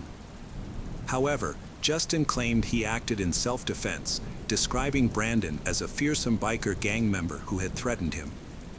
According to Justin, on August 7th, Brandon drove up to his house on his motorcycle, kicked the door open with his foot, went inside, and began threatening him. Justin claimed to have a close relationship with Amber, and this appears to be the motive for Brandon's visit. He told Justin that he needed to stay away from Amber, warning him that if he did not comply, Brandon's friends from a biker club would make him disappear forever. Brandon also threatened to harm Justin's relatives if he did not comply. In response to these threats, Justin allegedly grabbed a nearby handgun and fired. After Brandon died, Justin feared retaliation from the motorcycle club and decided not to contact the police. Instead, he chose to conceal evidence of the incident. Justin moved the body to the bathroom, where he used a saw to dismember it, then placed the remains in 5 paint buckets and covered them with cement. However, the weight of the buckets, made heavier by the cement, made them too heavy for Justin to load into his pickup truck by himself. He asked his friend Emblom for help, who assisted him but then immediately reported Justin to the police and left the scene. Justin then drove to his farm and dumped the buckets in a small pond. After disposing of the body, Justin cleaned the house thoroughly, then burned all the cleaning supplies, gloves, and rags he had used. To dispose of Brandon's motorcycle, Justin gave it to a relative, who unwittingly disassembled it for spare parts, unaware of its origin. Police arrived at Meeker to inform Amber of the tragic news after 5 sunken buckets were recovered from the pond. She was shocked to learn that Brandon had died, although they had been separated, but the couple had planned to reunite and start living together again. Amber explained that she had argued with Brandon the day before, which was triggered by Brandon finding out about her relationship with Justin. After their confrontation, Brandon rode off on his motorcycle, vowing to take matters into his own hands and confront her lover. This account of events initially seemed plausible, but a new twist soon emerged in the case. Criminologists investigating Justin's home discovered new evidence that contradicted his account. Justin initially claimed that Brandon had kicked the door in, but later discovered that the door had actually been kicked in from the inside. Shoe prints on the door matched the soles of Justin's sneakers, indicating that Justin had kicked the door in. Further discoveries included a gun safe containing a list of items needed to dispose of a body, along with a pistol and shotgun. This finding suggested that the crime may have been premeditated rather than a spontaneous act. Additionally, a dog house removed from the pond was found to be filled with cement, containing debris that did not fit into the 5 buckets previously found. Justin was charged with first-degree murder based on the evidence collected. A forensic pathologist analyzed 25 pieces of Brandon's body and determined that he had been shot 4 times in the head. The autopsy revealed that Brandon had been shot 3 times with a pistol and once with a shotgun, with the shotgun being the last shot. According to the expert, the gunshot wound occurred after Brandon was already dead and lying on the floor. However, this contradicted Justin's testimony, which stated that he had only fired 1 shot with the shotgun. Police found Justin's testimony suspicious because he did not explain why he would use a shotgun after firing 3 shots with the pistol, especially after Brandon was already dead. This inconsistency raised many questions and suggested that someone else was involved in the crime. The news of Brandon's death shocked his mother, Cindy, when the police called her. After regaining her composure, Cindy explained that Brandon had never been affiliated with the Bandito Motorcycle Club. She attributed Brandon's interest in motorcycles to his father, who shared his passion with his son. However, Cindy's story revealed an interesting detail. Brandon's motorcycle broke down when he left for Oklahoma, so he loaded it into the back of his pickup truck to fix it when he arrived in Oklahoma. Cindy mentioned that her son did not like conflict situations, and she believed that his ex-wife, Amber, was the root of all his problems. Amber's infidelity ruined their relationship from the start, and even after having a son, she continued her unfaithful lifestyle. Whenever Brandon expressed disagreement, Amber would become aggressive and start fights. This eventually led to a divorce, resulting in Brandon gaining full custody of their son, which greatly angered Amber. In response, Amber had abandoned her son for more than a year, not caring about Brandon's life. So when she suddenly reappeared and asked for a second chance, Brandon and his family were shocked and surprised. To better understand the case, the police turned their attention to Amber, knowing about her relationship with Justin. Amber initially claimed that Brandon had left on his motorcycle after an argument, but Brandon's family disputed that the motorcycle had broken down. The question is, if the motorcycle was not seriously broken, why would Brandon take the motorcycle to Oklahoma instead of fixing it at home? As for Amber, she never mentioned that Brandon was fixing the motorcycle. She also claimed that she went to see a doctor after Brandon left to deal with Justin. However, the police found no evidence that she had visited any medical facility in the city that day. All of this meant that Amber had no alibi. Police made a major discovery when they discovered that Amber had asked a friend to babysit her son on the day Brandon died. The friend arrived at the house around 3 p.m., at which point Amber and Brandon left together in Brandon's pickup truck, with his motorcycle in the back. Amber had deliberately left her phone at home and did not return home for 8 hours. However, when she returned, neither Brandon nor his motorcycle were in the truck. After accessing Amber's phone, police found a text message that had been received just before she and Brandon left the house. The message, sent by Justin, read, "Ink is ready." Police believe this implied that everything was ready to deal with Brandon. Police interviewed Amber's close friends, who revealed that she never wanted to reunite with her ex-husband and constantly spoke ill of him. Amber resented Brandon for gaining custody of their son and saw him as a strict, rigid person. However, a forensic handwriting analysis confirmed that Amber had written a note, found in Justin's safe, detailing the materials needed to dispose of a body. When police accessed the local store's surveillance cameras, they learned that the crime had been planned and prepared in advance. The footage, taken the day before Brandon's death, showed Justin purchasing buckets and other items from a list written by Amber. While awaiting trial, Justin maintained that he acted alone and in self-defense. He was trying to protect Amber, who was still at large. Justin explained that the items Amber listed were for home repairs, not for disposing of a body. He also clarified that he used 2 different types of guns. Justin claimed to have a shotgun in one hand and a pistol in the other, a claim that police found highly suspicious. A trial that was expected to last several weeks ended quickly as the jury deliberated for about an hour and a half before returning its verdict. The jury recommended a sentence of life in prison without parole. Assistant District Attorney Jennifer Austin expressed satisfaction with the outcome, stating that the verdict was appropriate and brought justice to the family of the victim, Brandon Duran. Cindy Ware, Brandon Duran's mother, was pleased with the jury's decision after nearly 2 years of waiting. In October 2014, Justin Hammer was sentenced to life in prison without parole. 2 months later, Amber was arrested and charged with first-degree murder of her husband Brandon, desecration of human remains, and conspiracy to commit a crime. Amber has pleaded not guilty and hopes to be released on bail. Amber sat in a courtroom, handcuffed and wearing a prison jumpsuit, as she expressed her desire to be home with her son. In an effort to stay with her son until trial, Amber asked the court for bail.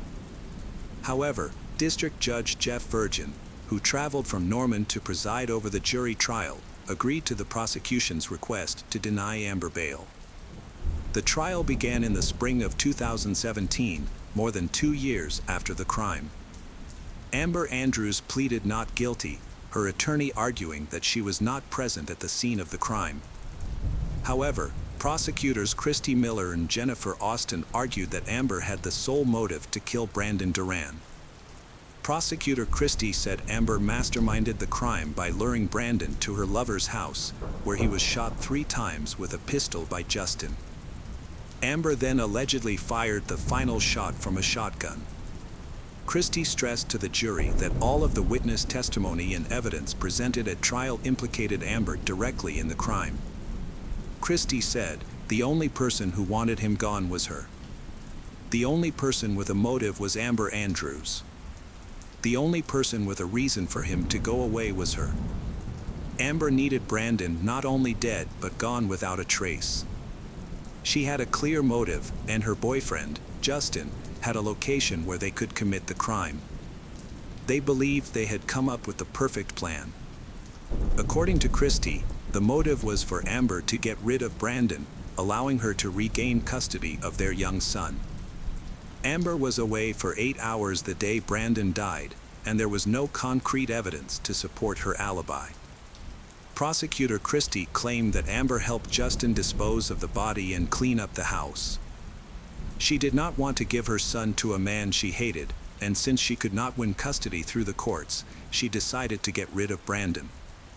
Defense attorney Jay Mendros argued that the prosecutor's office had failed to provide any evidence linking Amber to the crime. He emphasized this point to the jury, saying that the lack of evidence had led the prosecution to unfairly attack her character. He asserted that Amber was not a cold-blooded killer and did not plan the murder. According to attorney Jay Mendros, Justin committed the crime out of fear of losing Amber, which was further complicated by the fact that Brandon traveled to Oklahoma to reunite with Amber, while Justin, who had been dating Amber for a year, was threatened by the possibility of losing her to Brandon. The defense argued that Justin had a clear motive to kill Brandon because he was involved in a complicated love triangle. The attorney claimed that the prosecution had misinterpreted the testimony and actions of those involved.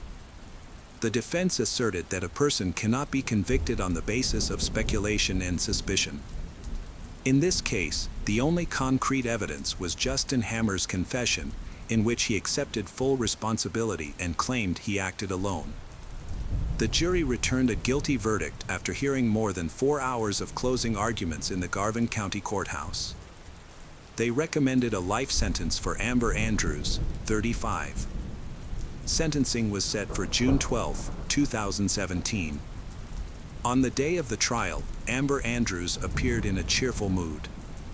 Brandon's mother, Cindy Ware, tearfully took the stand to express her thoughts on how her son's death had affected her and her grandson. Brandon's mother, Cindy, addressed Amber directly, saying that her son's death had destroyed all her dreams. She emphasized that Brandon only wanted to be with his family, and that Amber's actions had taken that away from him. Cindy also mentioned that Brandon would never have the chance to teach her son how to snowboard, something he had looked forward to doing. She stared at Amber, shaking her head up and down, and said it was the work of the devil. The judge sentenced Amber Andrews to life in prison without the possibility of parole for her role in the first-degree murder of Brandon Duran. She also received additional prison terms, 7 years for disrespecting Brandon's remains and 10 years for conspiracy to commit a felony. Amber Andrews is currently serving her sentence at the Mabel Bassett Correctional Center in Oklahoma, while her co-defendant, Justin Hammer, is serving his sentence at the Oklahoma State Prison. Brandon's son, Brando, was placed in the care of the Oklahoma Department of Human Services in August 2012 and is living with a foster family. In January 2013, after Brandon's family fought the court system, Brando was allowed to return to San Diego to live with his grandmother. Finally, after 5 years of fighting, Brando's grandmother, Cindy, won full custody of her son. It wasn't until after the trial that Cindy and her family felt it was time to tell Brando the truth about the court's decision and what had happened to his mother, Amber Andrews. The case of Sarah Pappenheim. Sarah Pappenheim was born on January 30, 1997, in Minnesota to Donnie Odegaard and Jerry Pappenheim. She was their second child, with an older brother named Josh, with whom she shared a close bond that grew stronger as they grew older. In the second grade, Sarah's family moved from Minneapolis to Redding, California. She graduated from Foothill High School in 2015, where she was not only a diligent student, but also an enthusiastic member of the school band, playing the drums. Sarah had a deep passion for music, particularly foreign music and drumming. She was a skilled drummer and regularly participated in weekly jam sessions at various Redding venues. Her drumming skills stood out, and she was a rare female presence on stage. At 18, Sarah returned to her native Minnesota with her mother and brother, following her parents' divorce. She continued to play drums at various Minnesota venues, which eventually led her to meet renowned blues guitarist and singer Bernard Allison. He was impressed by her performance, and Sarah began to occasionally perform at his concerts. By 19, Sarah had become a local blues sensation, earning the nickname Ronald McDonald due to her striking, wide smile. Josh's life was deeply affected by his parents' divorce. He had been grappling with depression and mental health issues for years. Those close to him at the time had no idea how desperate his situation would become. On an ordinary day, in February 2016, Donnie received an unexpected visit from the police. When she opened the door, they asked about her relationship to Josh Pappenheim. After identifying herself as his mother, the officers delivered devastating news that would forever change her life. Tragically, 20-year-old Josh had taken his own life, leaving his loved ones reeling from the loss. As Donnie would later recall, Sarah cried so intensely that her tear ducts dried up. Under Josh's obituary, her message still remains, promising to love her son forever. Sarah and her brother Josh were extremely close. She was devastated by his passing and the fact that he had taken his own life. Rather than letting the pain overwhelm her, Sarah decided to pursue psychology to help people struggling with mental health issues in the future. Sarah had been in touch with Nico Carson, a guy from the Netherlands, for a while. She decided to move there and enroll at Erasmus University in Rotterdam, where she began studying psychology. Nico, being a native speaker, helped Sarah navigate her loss, assisted her with her studies, and supported her in any way possible. Although Sarah was dedicated to her studies and work, her passion for music never faded. She reached out to Bernard Allison, a fellow musician and friend she had performed with in the past, to share her excitement about finally saving up enough money to buy the drum kit she had always dreamed of owning. In January 2017, Bernard Allison went on tour in Europe with his band. On Sarah's 20th birthday, January 30th, she attended his concert in Germany with Nico, and as soon as Bernard saw her, he invited her on stage to play the drums alongside him, just like they used to do.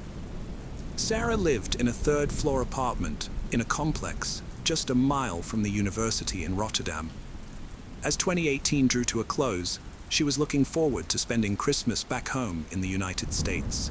Her flight was scheduled about a week before New Year's Eve, but everything took an unexpected turn on December 12th. Donnie Odegaard's heart sank when she saw a police officer standing on her doorstep, a sight that brought back painful memories of 2016, the year her son passed away. As the officer began questioning her about her daughter, her legs started shaking uncontrollably. She instinctively knew what the officer was about to tell her, yet she couldn't bring herself to accept the devastating news. The officer, convinced that he was speaking to Sarah Pappenheim's mother, delivered the heartbreaking news. Her daughter had passed away. Doni felt like she'd been punched in the gut. The news was too much to bear, and she lost consciousness. This tragedy was all too familiar. She had lost her 20-year-old son just a few years ago, and now her 21-year-old daughter was gone too. The girl lived in a third-floor apartment in a complex where most residents were students. For the past year, Sarah had rented an apartment there and shared it with Joel Schelling, a fellow student and talented double bass musician like herself. Their shared passion for music brought them together. Sarah was an outgoing and cheerful person. Unlike her roommate Joel, who had a short temper and occasionally quarreled with her. Despite his difficult behavior, Sarah was loyal and didn't want to abandon him to his problems, possibly because she remembered what had happened to her brother. 6 days before her death, Sarah confided in her friend Adam Pryor in Wisconsin, expressing fear of Joel, who had told her he intended to harm 3 people he disliked. A couple of days before she passed away, Sarah also spoke to her mother on the phone, sharing her growing concerns about Joel's behavior. Her mother advised her to find a new place to live immediately and to keep her distance from Joel until she moved out. On Wednesday, December 12, 2018, at 12:20 p.m., Sarah and Joel got into a loud fight at their apartment, which prompted their next-door neighbors to call the police. When the police arrived, they found Sarah lying on the floor, unconscious and suffering from multiple stab wounds. Despite attempts to revive her, Sarah sadly died. Joel, her roommate, was not present at the scene. It seemed he had fled, and the police launched a search for him. After questioning neighbors on the same floor, the officers discovered that Joel had hastily left the apartment, taking a large double bass with him. This unusual detail was included in the description sent out to authorities less than 2 hours after the crime.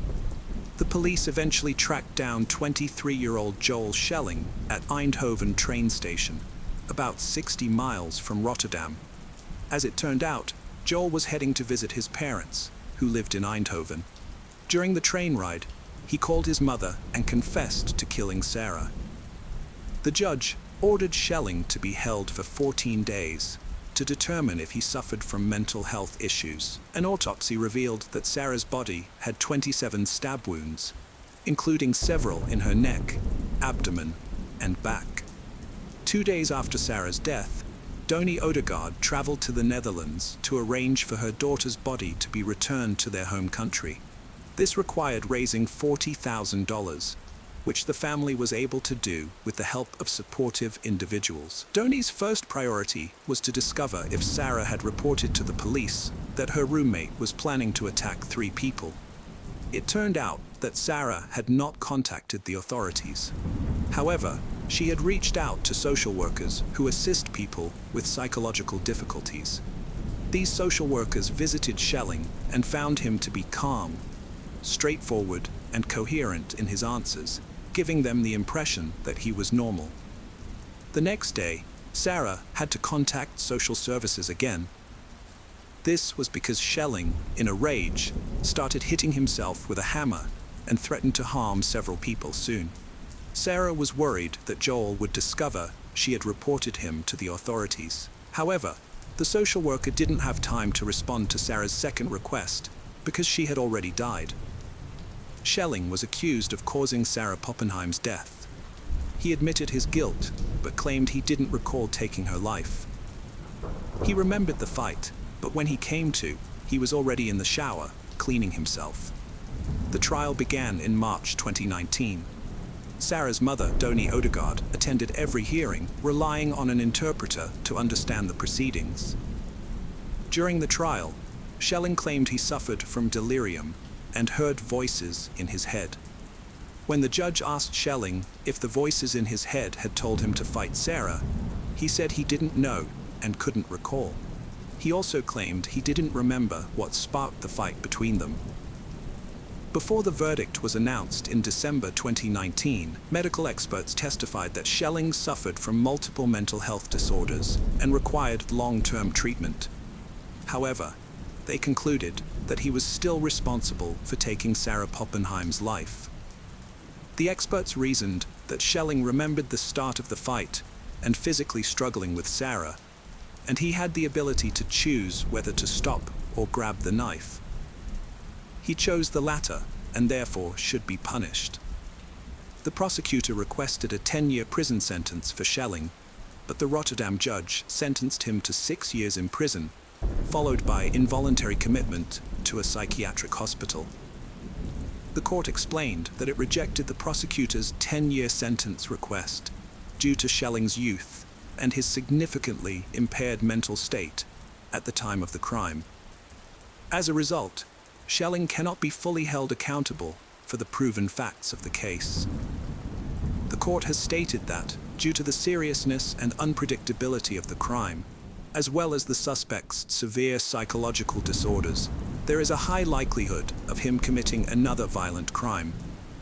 The suspect requires long-term treatment and supervision in a clinical setting for his chronic conditions. The court views the psychiatric detention as a form of punishment for Schelling, who has expressed willingness to undergo treatment for depression and other disorders. Schelling will remain in detention for treatment until the court, which will review his progress every 2 years, decides that he is well enough to be released. Additionally, the court has ordered Schelling to pay €68,700 in compensation to Sarah's family. Doni Odegaard was outraged by the sentence, claiming it was not justice. In her opinion, the minimum sentence in America should have been at least 10 years. She pointed out that Schelling could have faced life imprisonment or even the death penalty, ensuring he would never have the chance to commit such a heinous crime again. Her main concern was that Schelling might be released on parole in just 4 years, a prospect she vowed to fight against, using every means at her disposal to keep him incarcerated for as long as possible. An investigation was also conducted into the social workers Sarah had contacted.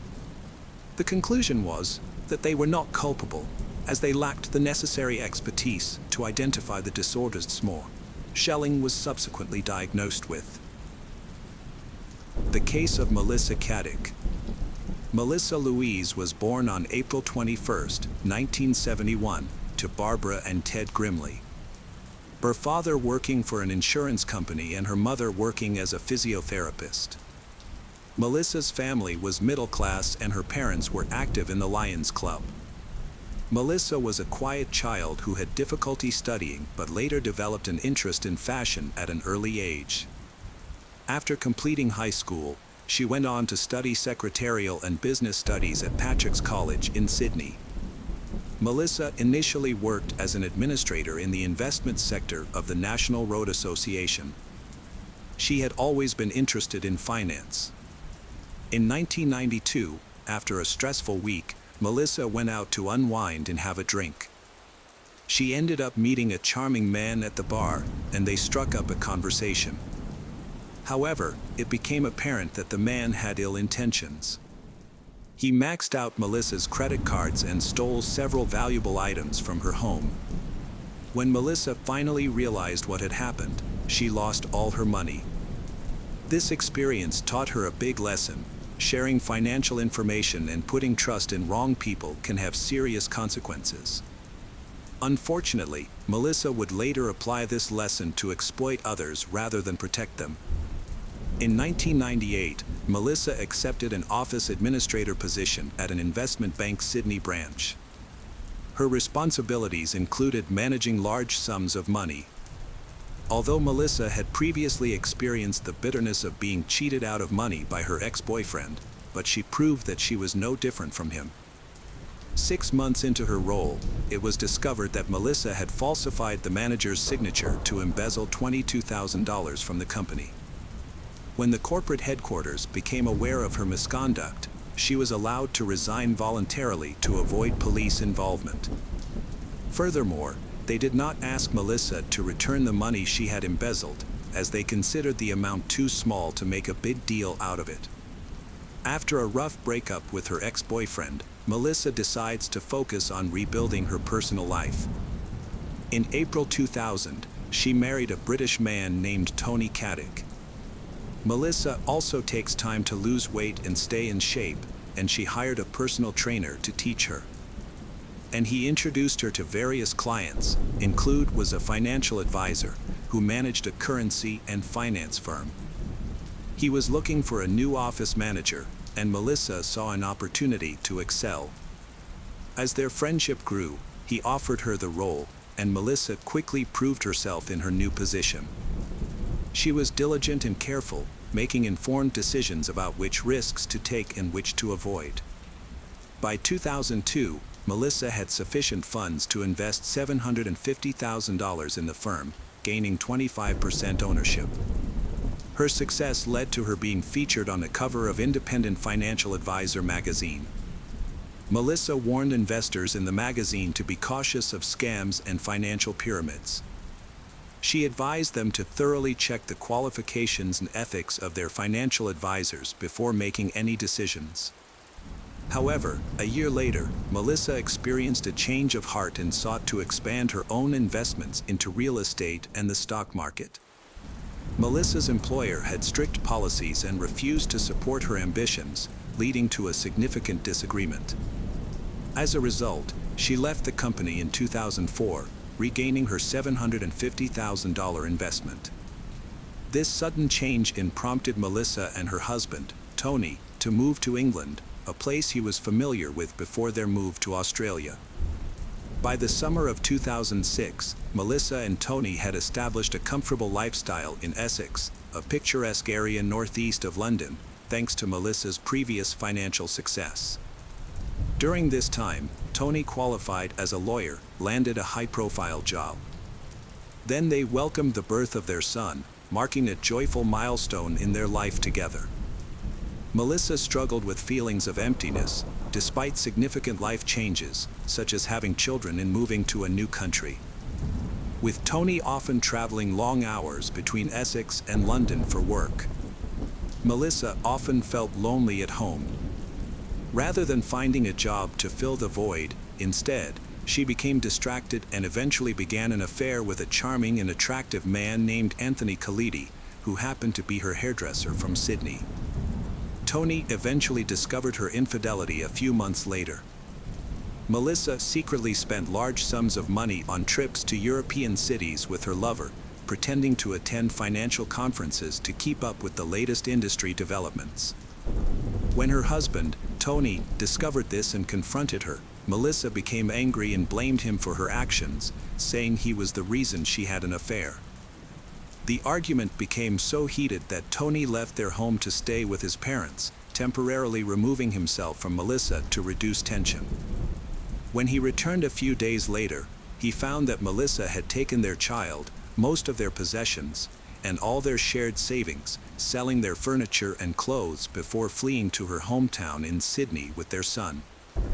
Upon returning to Australia, Melissa smeared her husband's reputation to everyone, falsely portraying him as the one who cheated, lied, was conservative, and a neglectful father, despite having no solid evidence.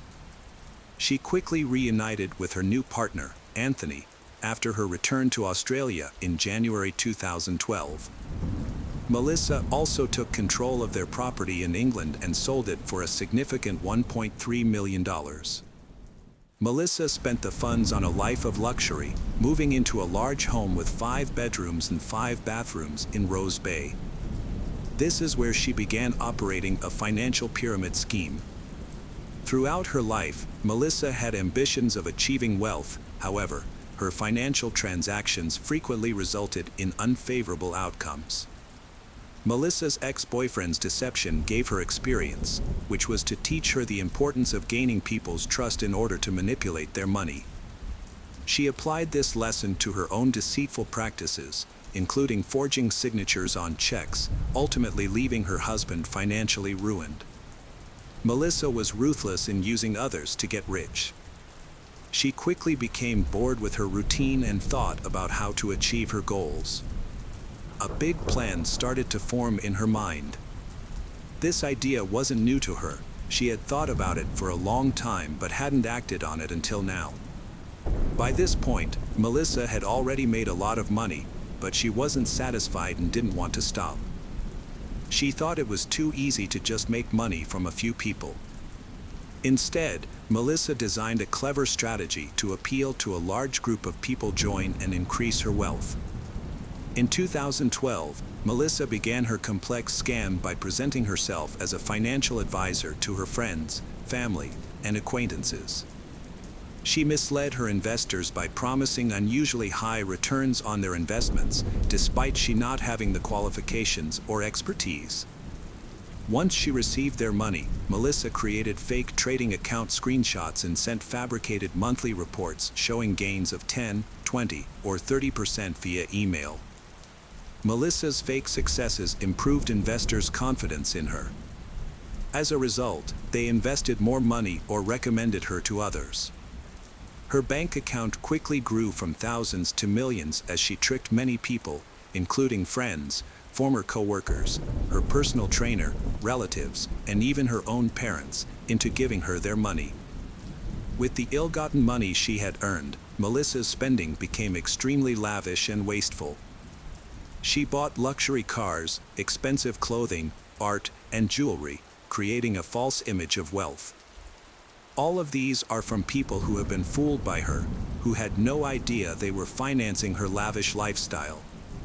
Some of her excessive purchases include over $48,000 spent on Chanel products, $275,000 on international travel, $229,000 at Dior, and more than $25,000 on protein shakes. Melissa tried to make her business seem exclusive by telling investors that it was no longer accepting new clients. However, she would later offer them a spot if they invested quickly, making it seem like they were getting a rare opportunity. By 2014, Melissa's wealth allowed her to buy a luxurious $6 million mansion on Orlando Road.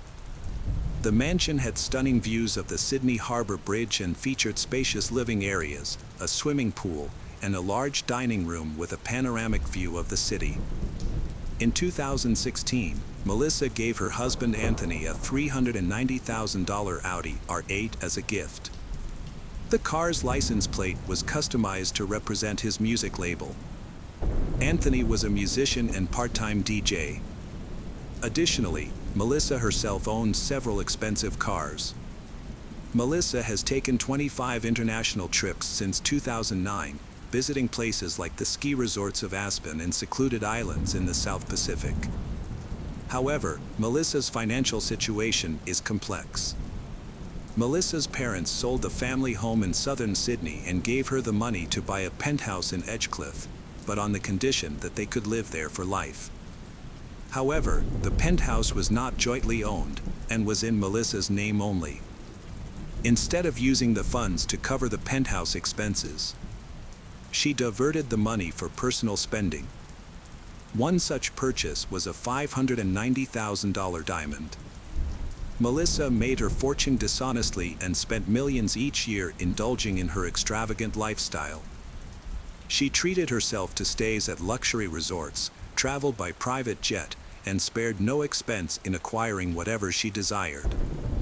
For 8 years, Melissa's complex financial scam went no have difficulty.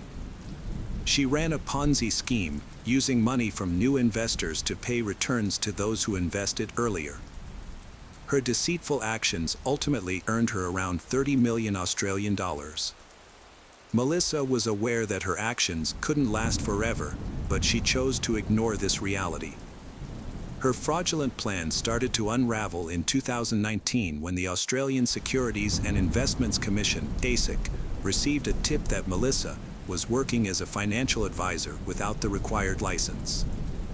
Initially, she was not investigated, but by June 2020, the situation had attracted the attention of investigators. Their investigation found that Melissa did not hold a valid Australian financial services license and had been improperly using a former colleague's credentials, having forged documents by adding her own name to them. The information led to serious concerns for the Commission, especially since Melissa had by then dishonestly taken around 30 million Australian dollars from her clients. To investigate further, authorities closely monitored Melissa's activities for several months, carefully recording each transaction. Their thorough investigation eventually found solid evidence of her deceitful actions on November 10, 2020. This prompted the regulatory body to take swift action by freezing Melissa's assets and taking her passport. The next day, a search was conducted at Melissa's luxurious home, valued at over $6 million. When Melissa seemed extremely nervous, showing that she was well aware of the trouble she was in. Her lavish lifestyle is under threat because of serious charges, and she risks a lengthy prison sentence. After her assets were frozen and searched, Melissa disappeared without a trace early the next morning. On the morning of November 12, 2020, Melissa woke up before dawn, dressed in her running clothes, and left the bedroom without disturbing Anthony, who was still asleep. She put on her sneakers and headed to the front door. The soft sound of the door closing was heard by her 14-year-old son, marking the last time she was seen. Melissa went missing, and 30 hours later, Anthony reported her disappearance to the authorities at 11:30 a.m. The news of her disappearance led detectives to launch a thorough investigation. They were suspicious of her disappearance, especially considering her recently uncovered involvement in fraudulent schemes. Authorities from the Australian Securities and Investments Commission, ASIC, were already investigating her for financial deception, and her sudden disappearance fueled their suspicions. As the days passed, family members grew increasingly worried. 1 week went by without any leads or word of her whereabouts, leaving her family in great distress and them to make public appeals, begging her to come forward or at least let them know she was safe. Melissa's actions had severe consequences, as she was accused of defrauding millions of dollars from influential individuals, including her friends and family. The investors she deceived were aware of how extravagantly she had spent their money. Since they knew where she lived, her disappearance created a puzzling mystery. People speculated that Melissa may have escaped to avoid arrest, or that one of the many investors she had defrauded, feeling angry and deceived, kidnapped her in revenge. Investigators began by analyzing Melissa's phone records and found no activity after she disappeared. They also discovered that she had left her essential belongings, including her phone and keys, at her home. Furthermore, her bank transactions stopped, prompting the officers to review local security footage from the day she vanished. However, they couldn't find Melissa in the footage, suggesting that she may have left the area in a private vehicle or been accompanied by someone. Another possibility was that Melissa stayed close by but remained hidden. But this theory was considered unlikely. As the search for Melissa continued, some people began to worry that she might have ended her own life by jumping off the cliffs near her home. However, her loved ones, including Anthony, refused to accept this theory. They believed that Melissa would never leave her young son behind, even if she was facing serious charges that might result in a relatively long prison sentence or a large fine. The authorities expanded their search to the entire Australian territory after seizing Melissa's travel documents and thereby preventing her from leaving the country legally. Melissa's sudden disappearance drew extensive media coverage in Australia and internationally. There were reported sightings in Brisbane, Melbourne, and Darwin. As her identity became known to millions, making it difficult for her to escape. Authorities expected that, given her circumstances, Melissa would eventually surrender herself. The case remained unresolved for 101 days, until a disturbing clue was found on the shore. On February 21, 2021, 2 people collecting litter on Bunda Beach in New South Wales noticed a grey sneaker from a distance. As they got closer, they found that the sneaker was still attached to a decomposed and discolored human foot, which was emitting a strong, foul smell. The sneaker had washed up on the beach just hours before it was discovered. Notably, the foot inside the sneaker matched the size and characteristics of Melissa's shoes. Forensic experts began verifying the identity through DNA analysis, while oceanographic scientists studied the Tasman Sea's coastal currents to determine how the foot ended up on Bunda Beach, over 250 miles from the Melissa household. 1 week after the discovery of Melissa's remains, DNA testing confirmed a match with a sample from Melissa's toothbrush, and family members identified the sneaker found at the scene as hers. However, despite this evidence, there was still uncertainty about Melissa's fate, with many people speculating that she might be alive. They believed this was possible because Melissa was suspected of collaborating with her spouse and others to swindle investors out of their savings, and they claimed she was not the type of person to harm herself. This led to suspicions that Melissa may have had help faking her own disappearance to avoid punishment, or that someone else was involved in her vanishing. Melissa's life was rapidly falling apart. Being caught would mean losing everything that mattered to her: her wealth, freedom, friendships, and her family. It's hard to imagine what she was thinking on that critical morning. However, experts were puzzled by the discovery of Melissa's badly decomposed foot, fueling speculation about the authenticity of the scene. Interestingly, Melissa had a connection to the beach, where she had spent many summer vacations as a child. This led some to suspect that she might have cut off her own foot and left it there as a red herring to mislead investigators. A theory that has sparked intense debate. Anthony claimed he was unaware his wife's financial activities were deceitful because he really thought their lavish lifestyle was from the legitimate money they earned. There were rumors that Melissa had borrowed money to invest in cryptocurrency, with the intention of repaying her investors and then disappearing. She allegedly planned ways to avoid being detected. Since no new information or evidence came to light, Melissa Caddick was officially declared dead, and the process of dividing her property began. Anthony was dismayed to find that his $390,000 vehicle, along with other assets, was sold at an auction to partially compensate some of the investors who had been affected. The Dew Heights mansion was still legally owned by Melissa. Anthony claimed he needed money to care for Melissa's child because he had very little funds in his bank account, only $19.95. In May 2022, a federal court ordered Anthony to leave the mansion, and by October, the property was put up for sale. Later, Melissa's collection of luxury items, including designer clothes, art, jewelry, and other high-end goods, was sold. The sale proceeds are used to partially repay investors who lost money. Some had invested their entire retirement savings, while others had sold their businesses, hoping to achieve the wealth Melissa had promised. The case of Madison Sparrow.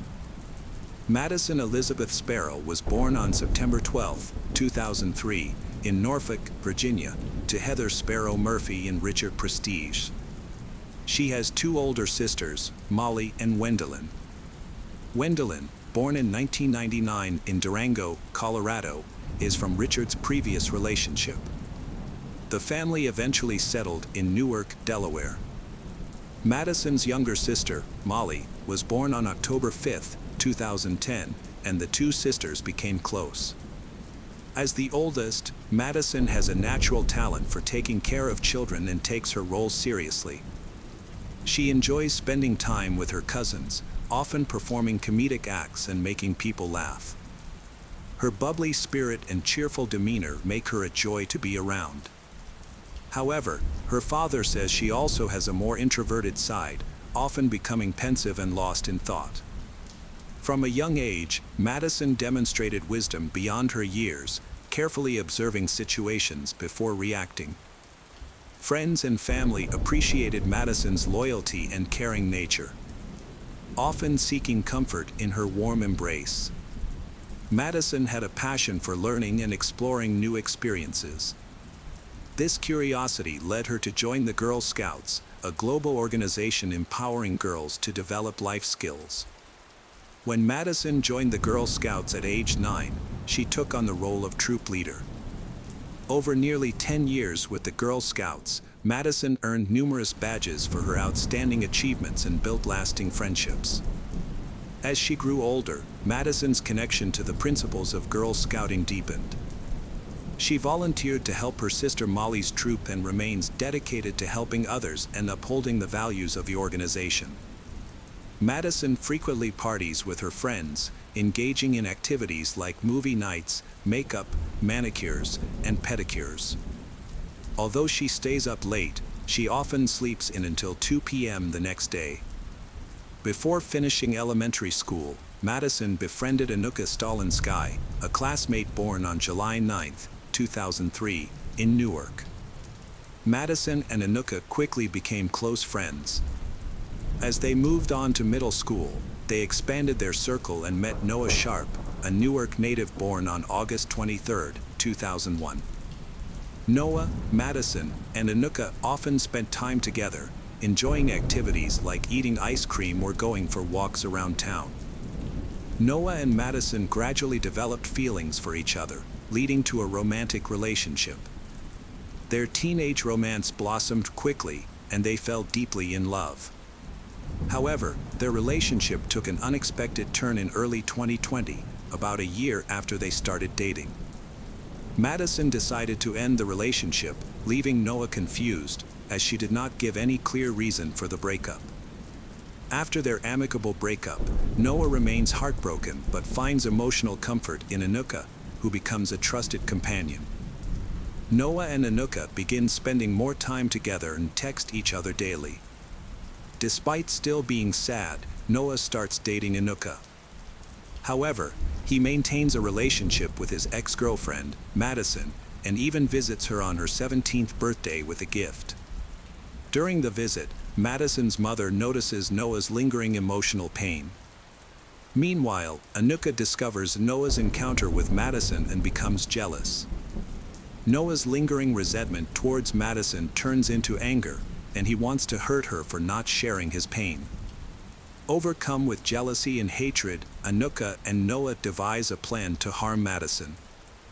They exchange ideas about methods and discuss ways to destroy evidence through text messages, video calls, and in-person conversations.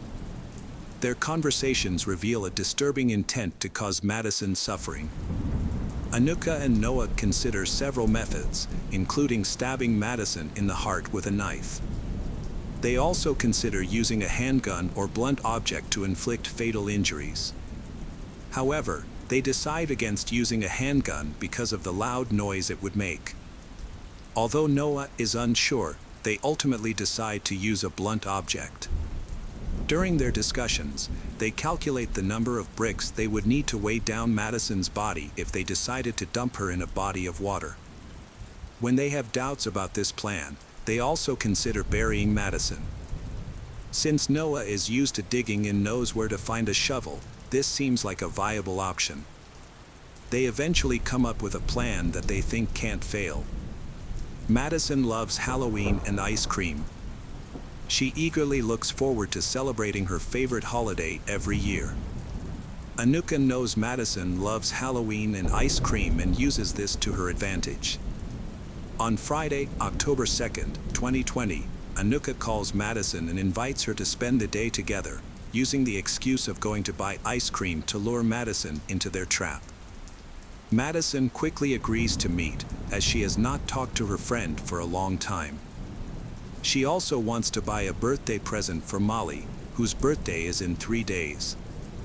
On the day of the meeting, Madison wears black tights, denim shorts, gray boots, and a blue sweatshirt that says, New Jersey.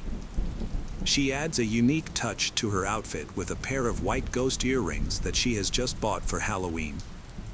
At 2:44 p.m., Madison says goodbye to her family and leaves. They have no idea that this will be the last time they see their daughter alive. Later that day, the Madisons begin receiving abusive text messages from Madison's phone number, along with messages saying that Madison is leaving the country.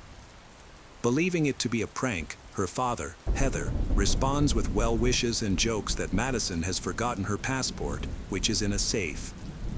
However, when Heather calls Madison, there is no answer. Heather begins to worry when she does not receive a response. Since she and Anuka have plans to meet later, Heather decides to call Anuka. As soon as Anuka picks up the phone, she bursts into tears.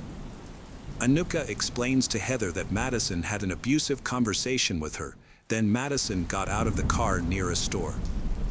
Heather suggested that Anuka call Noah, but he did not answer. Frustrated, Heather asked Anuka to try contacting him again.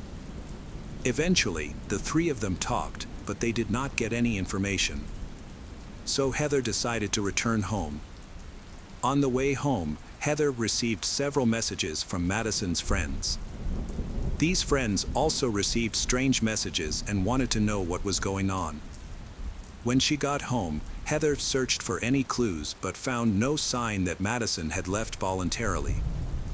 Madison's birthday money, clothes, and credit cards were still in her room. Furthermore, the messages were meaningless, as Madison had no reason to run away, especially without clothes and money. When Madison had not returned home by 8:30 p.m., Heather called 911 to report that her daughter was missing. Despite her repeated attempts to contact people, all her efforts were unsuccessful. Heather notified her parents, who were in another city, of the emergency, and they came to her aid. Heather also notified Madison's father, who lives in Colorado, of Madison's disappearance. He quickly shared the information on social media to call for help in finding his daughter. On Saturday, October 3, 2020, authorities issued a yellow alert after Madison. A 17-year-old went missing. In Delaware, this type of alert is activated when a person under the age of 18 goes missing and triggers the necessary search measures to find Madison. After receiving the report, police search teams, along with Madison's family and friends, began searching for Madison on farms near the University of Delaware, where she was last seen. They also worked with the media to inform the public about the incident and asked people to come forward with information. At the same time, the authorities also began questioning Madison's friends to gather information. Many sources indicated that Madison's ex-boyfriend, Noah, might be involved in the case. Some information showed that he was with Madison in the woods in Newark before she went missing. After investigating, the police arrested Noah and questioned him for 9 hours on October 4th and 5th. During the interrogation, Noah gave different statements but insisted that he did not know what happened to Madison. Finally, the silence was broken, and everyone was shocked, and the young man confessed to his horrific act.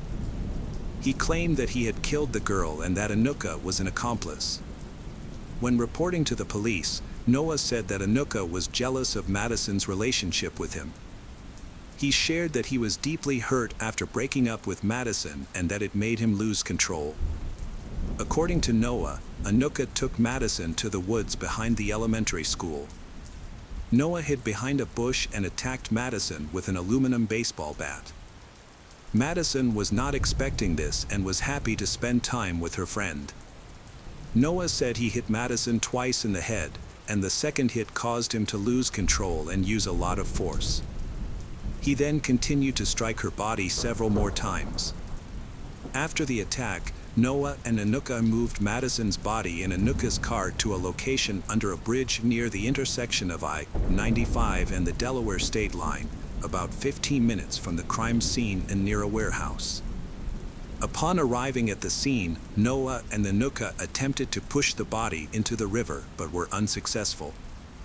Instead, they chose to hide the body in a shallow grave. With detailed information from Noah, investigators thoroughly searched the designated area. There, they found the aluminum baseball bat, the weapon used, with traces of blood. Investigators also found the clothes Madison was wearing when she left the house, along with several burned items. Noah then led police to a large wooded area near the intersection of I-95 and Delaware State Road, where Noah and Anuka hid Madison's body. On Monday, October 5, 2020, the police announced the discovery of Madison's body. The revelation shocked Madison's family, friends, and the entire community. Days later, on Friday, October 9th, hundreds gathered at the high school football field to remember and honor Madison. An autopsy revealed that Madison died from blunt force trauma to the head. Additionally, Experts found DNA from Noah and Anuka in the physical evidence collected at the crime scene and where the body was discovered.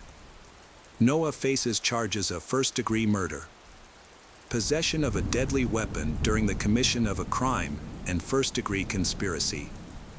He has been committed to a correctional facility with bail set at $1 million. On Monday, November 16, 2020, more than a month after Madison's murder and following the processing of necessary evidence, 17-year-old Anuka was also arrested. She was taken into custody after a Newcastle County grand jury indicted her on charges of first-degree murder, possession of a deadly weapon during the commission of a felony, and first-degree conspiracy. Meanwhile, Madison's family remains in a state of grief. Heather has repeatedly stated that a plausible reason for her daughter's death will never be found. Heather believes that dangerous killers should be locked up for life after double murder. Although Noah admitted to detectives that he committed the crime, he denied it in his formal court indictment. Noah's defense argued that Noah was mentally unstable. Attorneys often attempt to justify their clients by citing mental instability, and this case is no exception. During one of the preliminary hearings, Noah's attorney stated that Noah was being treated for schizophrenia and was under the care of a psychiatrist at the time of the murder. The attorney also asserted that Noah had suffered an injury in Chester County, Pennsylvania, approximately 3 weeks prior to the murder, which caused him memory loss and other issues. However, in May 2021, Anuka pleaded guilty to first-degree murder and first-degree conspiracy. Her attorneys reached a deal with prosecutors in which Anuka agreed to testify against Noah regarding his intention to end Madison's life. According to court documents, several individuals, including those close to Madison, informed the police about Noah's second personality, known as alter ego. However, prosecutors argued that Noah himself disseminated this information as part of a plan to justify his actions by proving he was mentally ill. He spread the rumors in advance, intending to use this information in court later. After 2 long years of waiting for justice, on October 20, 2022, the trial of the defendant began in Newcastle County. During the proceedings, approximately 30 witnesses were called, most by Deputy Attorney General Matt Foley. The Newcastle County courtroom played hours of video footage of Noah's interrogation by state police detectives. Viewers heard Noah's constantly changing accounts until he finally confessed. The defense attempted to challenge this evidence, insisting that the police had questioned their client for too long and had influenced Noah's testimony. Attorney Monica Jerome noted that the detectives manipulated the interrogation by telling Noah what to say and pressuring him. However, it was clear to everyone that these were just desperate attempts to justify the murder in any way possible. The prosecution presented text messages between Noah and Anuka that showed they were planning the crime. Faced with this evidence, the defense tried to convince the court that someone else had used Noah's device and that he was not the one communicating with Anuka. Noah's mother and brother were called to testify, but their testimonies were inconsistent. Noah's mother, Mikia, claimed that her son was not wet when he came home on the evening of October 2nd.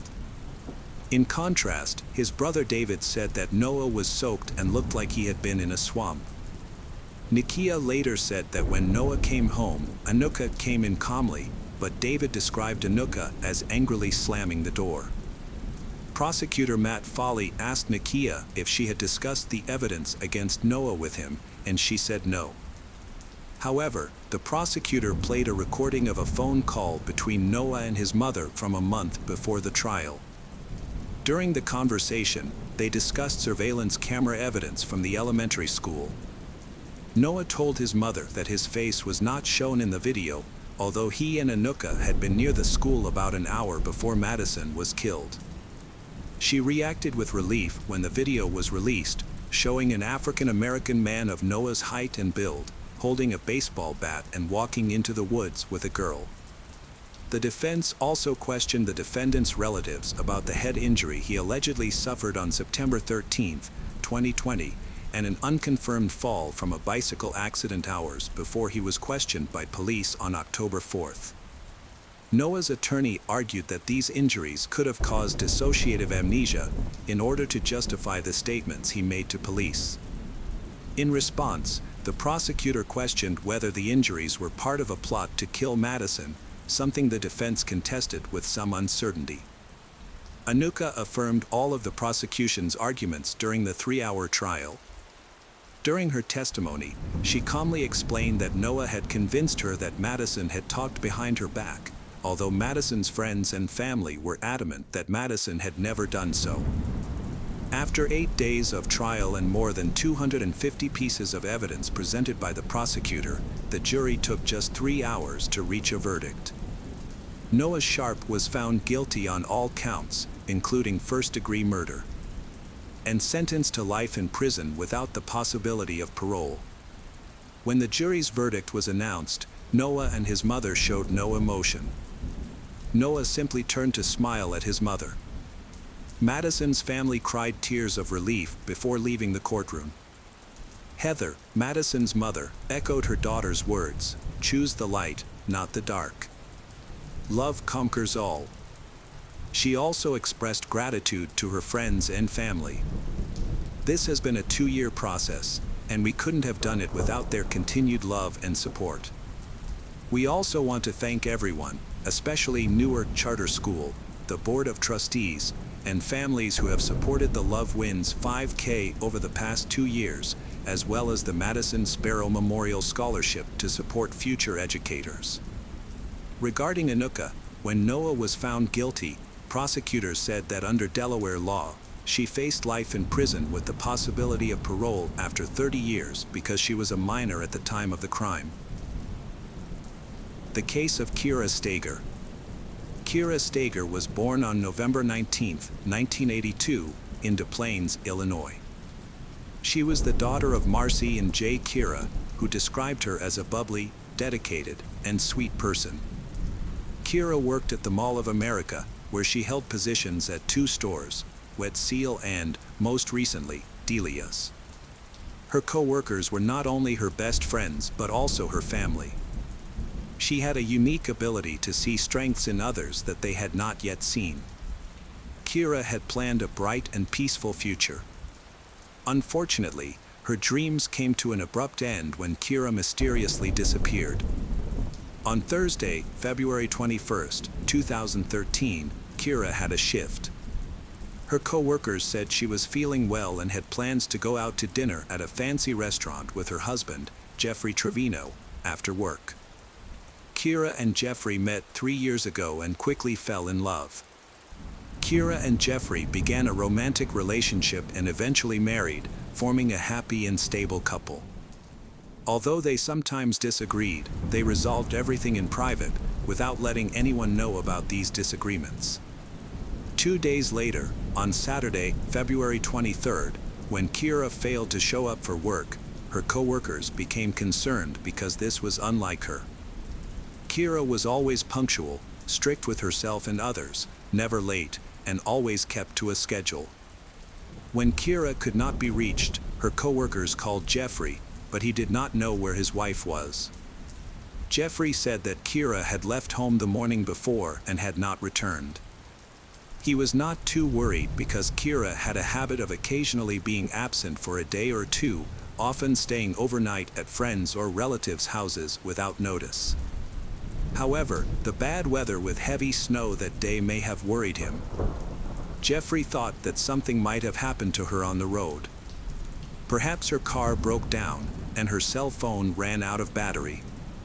That same day, not receiving any news from his wife, Jeffrey reported her missing and contacted Kira's family. Her family was shocked by the mysterious disappearance of their loved one, and this was a huge shock for them. After receiving the report of Kira Steger's disappearance, detectives immediately began investigating. Investigators began by questioning Jeffrey and searching the nearby area. Detectives went to Jeffrey's home to talk to him. Jeffrey said that on Thursday, he and Kira wanted to spend time together. They had dinner, talked, went bowling, and then left the mall. According to Jeffrey, they both went home soon after because Kira planned to watch a movie. Jeffrey also told the detectives that his wife had left the house the following morning, Friday, around 8:30. A meeting had been scheduled at work that she had to attend. Kira was acting normally, and Jeffrey did not notice anything unusual. Jeffrey did not find anything unusual about Kira's occasional disappearances, although he did not know where she went or who she was spending time with. Jeffrey said that they had been having relationship problems for the past few months. However, he did not find it serious or alarming, but rather viewed it as the usual small arguments that occur in every family. The detective asked Jeffrey about who Kira might be seeing and whether she was in any other relationship. Jeffrey dismissed this idea, as he had asked Kira directly and she had denied it. According to Jeffrey, he truly loved Kira and trusted her. Investigators turned over all the information they had gathered about Kira and her car to the patrol team. Detectives also went directly to the Mall of America to verify Jeffrey's statements and look for clues. The Mall of America, located in Bloomington, is one of the largest malls in the world, with 520 stores, an amusement park, an aquarium, a movie theater, a golf course, and many other amenities. The mall has numerous security cameras, so detectives reviewed the footage of Kira leaving the company on February 21st. The video did not show anything unusual. Jeffrey's initial statement was very credible. He met Kira after work. They stayed in the mall for a while, then went down to the parking lot and left. There was no argument, and the evening went smoothly. Waiting without knowing what had happened was difficult, and each passing day made Kira's family more and more worried about her safety. With no word from her, Kira's family traveled to Bloomington to help with the investigation. They printed flyers with Kira's picture on them, posted them on utility poles, and handed them out to passers-by. Their goal was to attract as much attention as possible to find Kira. They knew they couldn't just stand by and had to take action to find their loved one. While Kira's family was handing out flyers, the investigators continued their investigation. While interviewing neighbors, the police discovered a surveillance camera on a neighbor's home. The camera was pointed at Kira and Jeffrey's home. The investigators asked the homeowner to copy the footage from the camera because they hoped to find clues in it. Meanwhile, records from a cell phone company provided them with a new lead. According to phone records, Kira was in a relationship with someone other than Jeffrey. That person was Ryan Wendt, the manager of the chain of stores where she worked. They had a deep relationship and corresponded frequently. Police determined that Ryan had left the state and that when the search for Kira began, Ryan was driving to Colorado. This man was closely related to the investigation because, in addition to his relationship with Kira, he was out of state at the time of her disappearance. It could be a coincidence, or there could be something else going on behind his departure. Investigators needed answers. After several attempts, detectives were able to contact Ryan. He said the last time he had contact with Kira was when he was driving through South Dakota and texting her. These messages were sent shortly before Kira went missing. After reviewing the timestamps, detectives determined that Kira had contacted her new lover while she was having dinner with her husband. The messages showed that Kira had become increasingly distant from Jeffrey. Investigators ran a cell tower location check on Ryan's phone and checked his credit card statements. The results showed that he was indeed out of state that night and had no connection to Kira's disappearance. As a result, Ryan was released and cleared as a suspect. The timestamps on the messages showed that Kira was still texting Ryan even after she returned home to her husband. However, after 11:44 p.m., their conversation stopped, and Kira's phone was no longer active. Meanwhile, another investigation team was preparing to review video from a surveillance camera installed at Kira's neighbor's home. The camera captured most of the street scene from left to right. However, it rotated so quickly that it was difficult to observe. If the camera saw something suspicious, it immediately moved in another direction. Jeffrey and Kira's house was only visible for a few seconds when the camera panned to the right. Jeffrey said that after dinner and bowling, he and Kira went home, watched a movie, and went to bed. However, when investigators reviewed the footage, they discovered that just after 2 a.m., Kira's car backed into the driveway. Because the footage was poor and the camera kept moving, it was difficult to determine exactly what was happening at that time. The car then left the house. Jeffrey explained that Kira had asked him to fill up her car with gas for work the next day, so he went to the gas station. Surprisingly, this story was true. He was seen at the gas station around 3:30 a.m.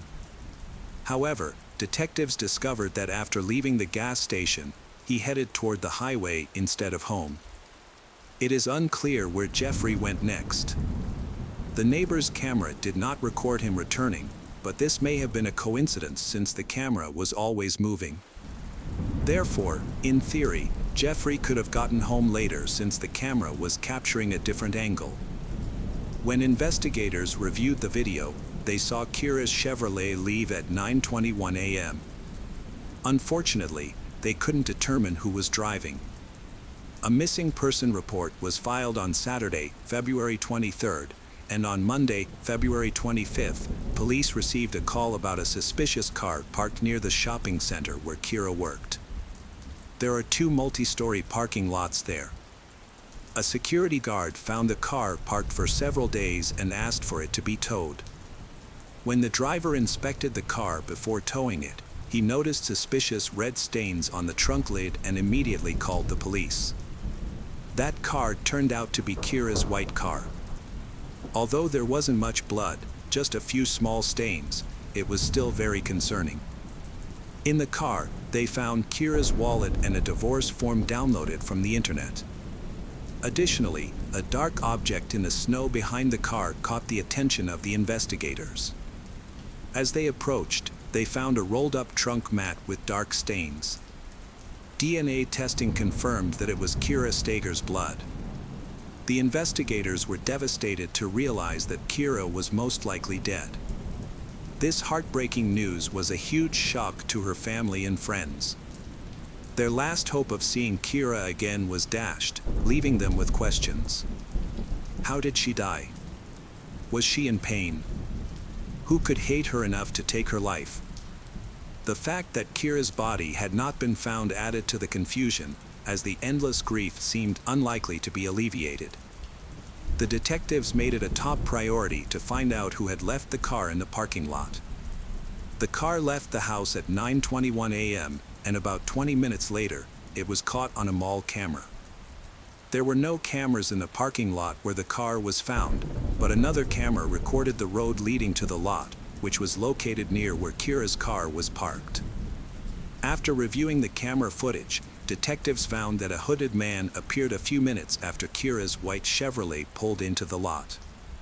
It was cold enough that it was not unusual for him to be wearing a hoodie, but detectives wanted to learn more about where he went. The hooded man was seen walking across the street and approaching a taxi stand. He briefly chatted with a driver, then got into a cab and drove away. Police were able to determine the company that owned the taxis in the mall parking lot.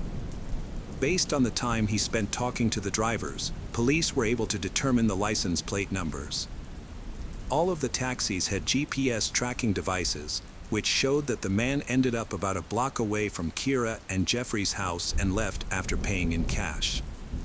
As the taxi left the neighborhood, it was caught on camera, the same camera that had filmed part of Kira and Jeffrey's house. 2 minutes later, a man in a hoodie entered the frame. The low resolution of the video made it difficult to identify his face, but the white logo on his shirt was clearly visible. As investigators continued to examine the video, they saw the man enter Kira and Jeffrey's house. Kira was missing, leading to suspicions that the hooded man might be Jeffrey. After obtaining a search warrant, the police went to the house. At first, the house looked normal and unremarkable. However, upon closer inspection, forensic experts discovered dark red stains in Kira and Jeffrey's bedroom. There were several on the wall near the bed and about 100 on the mattress. It was clear that the bedroom had been rearranged and cleaned recently. When the forensic team sprayed luminol, the carpeting glowed. There were bloodstains throughout the house that were not visible to the naked eye. The bloodstains originated in the bedroom and extended to other areas of the house.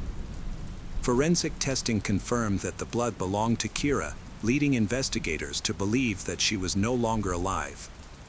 In addition to searching the house, police also searched Jeffrey's car. There were no bloodstains or signs of a struggle. However, they found one interesting detail: a gas station receipt in Jeffrey's car, dated 1 hour and 40 minutes before Kira's car was abandoned in the mall parking lot. According to the receipt, the transaction was made using Jeffrey's card. Detectives went to the gas station to review the security cameras. The camera recorded Jeffrey filling up with gas, then going inside to withdraw money from an ATM. The video clearly showed Jeffrey's face and a logo on his jacket that looked similar to the logo on the man in the earlier footage. With video evidence and all the evidence in the house, Jeffrey Trevino, 39, was arrested. He was taken to the police station for questioning and is now the prime suspect. Immediately after being released from the interrogation room, Jeffrey contacted a lawyer and was advised to exercise his right to remain silent. The police had enough evidence to charge him, but the most compelling evidence was Kira's body. No one suspected Kira was dead at the time. Police, Kira's family, and volunteers searched for her for months. In late March, as the snow melted, a volunteer found a strange bag on the edge of Keller Lake a few miles from Jeffrey's house and called the police. The bag contained a bloody pillow, a shirt, and a bra. The forensic team linked these items to Kira because her DNA was found on them. The lake remained frozen, hampering the search. However, when divers surveyed the water, they found no remains. The area around the lake was searched several times with 4 cadaver dogs, trained to find dead bodies, but to no avail. 2.5 months after Kira's disappearance, on May 8, 2013, the St. Paul Police Department received a disturbing call. The caller reported that he had seen what appeared to be a body in the Mississippi River. Police discovered and recovered a body. The body was naked. Dental records identified it as Kira Steger. She had suffered severe trauma to the forehead and a broken left index finger. Because the body was so badly decomposed, the medical examiner was unable to determine the exact cause of death. Using new evidence, investigators attempted to reconstruct a timeline of the events leading up to Kira's death and the events that followed. They believed that when Kira and Jeffrey returned home, Jeffrey found her texting with someone else. When Kira refused to show her husband the messages, he snatched the phone from her and broke her fingers. After reading the romantic messages, Jeffrey became even angrier, and in a fit of rage, he killed Kira and tried to cover up the crime. He drove Kira's car to the house, put the body in the trunk, then went to the gas station before taking the body to the riverbank and dumping it. He then returned home, discarding the bag containing Kira's pillow and clothes along the way. The next morning, he went to the gas station to withdraw cash from an ATM, knowing that after leaving Kira's car in the shopping center car park, he would need cash to pay for a taxi. After leaving Kira's car, Jeffrey went home and spent the day cleaning. He tried to make it look like Kira had driven away that morning and that nothing had happened. However, this plan was foiled by surveillance cameras. In October 2013, a jury convicted Jeffrey Trevino, 39. They accepted that his actions were not intentional and that they were the result of a heated after discovering that his wife was having an affair. Before the judge handed down his sentence, Kira's family spoke out. "This monster was a calculating criminal," said Carrie and Steger, Kira's sister. He deserves no mercy. Kira's mother, Marcy, said Jeffrey showed no sympathy for her daughter. He dumped my daughter like a piece of trash into the most polluted water in the country, she said. But her father, Jay, said, no punishment can ever make up for the pain Jeffrey has caused our family. No amount of time for Jeffrey is enough, never enough, he said. In November 2013, Jeffrey Trevino was sentenced to 27.5 years in prison. He will be eligible for parole in 2031. The case of Lucy Letby. Today, we will discuss the case of a baby killer who was dubbed the most brutal in British forensic history.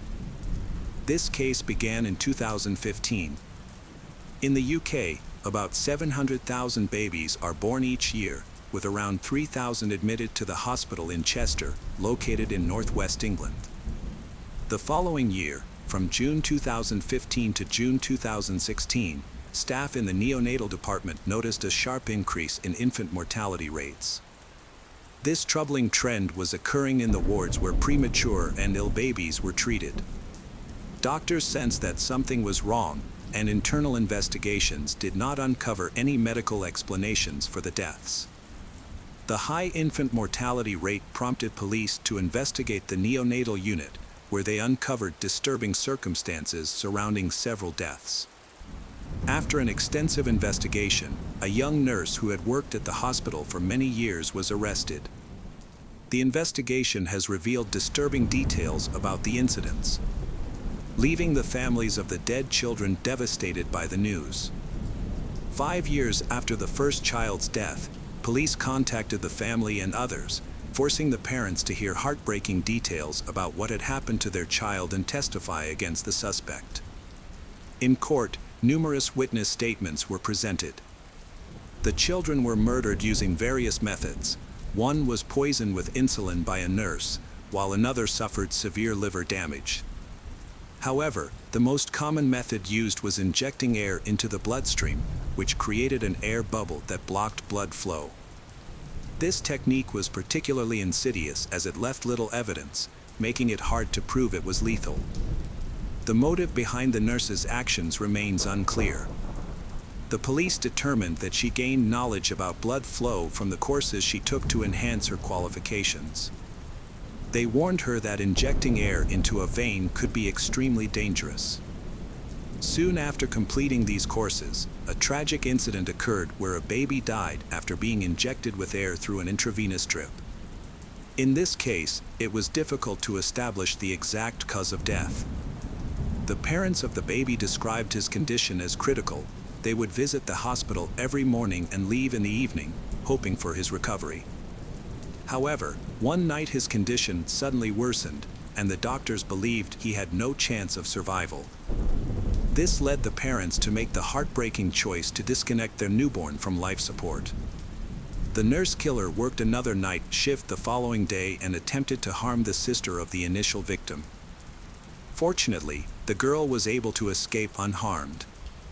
The third incident involved a child known in court as Baby D, where air was intentionally introduced into the child's body. This incident took place just 2 weeks after the first one, in June 2015. Notably, Baby D was a full-term infant, unlike the other victims who were all premature and receiving specialized care until they could survive without life support. Despite being full-term, Baby D had some health complications. The mother went through a long and difficult labor, after which the baby had difficulty breathing. The baby should not have been in the neonatal department, but due to a tragic coincidence, he ended up there. The baby's mother was the first to testify in court against the nurse who was suspected of murder.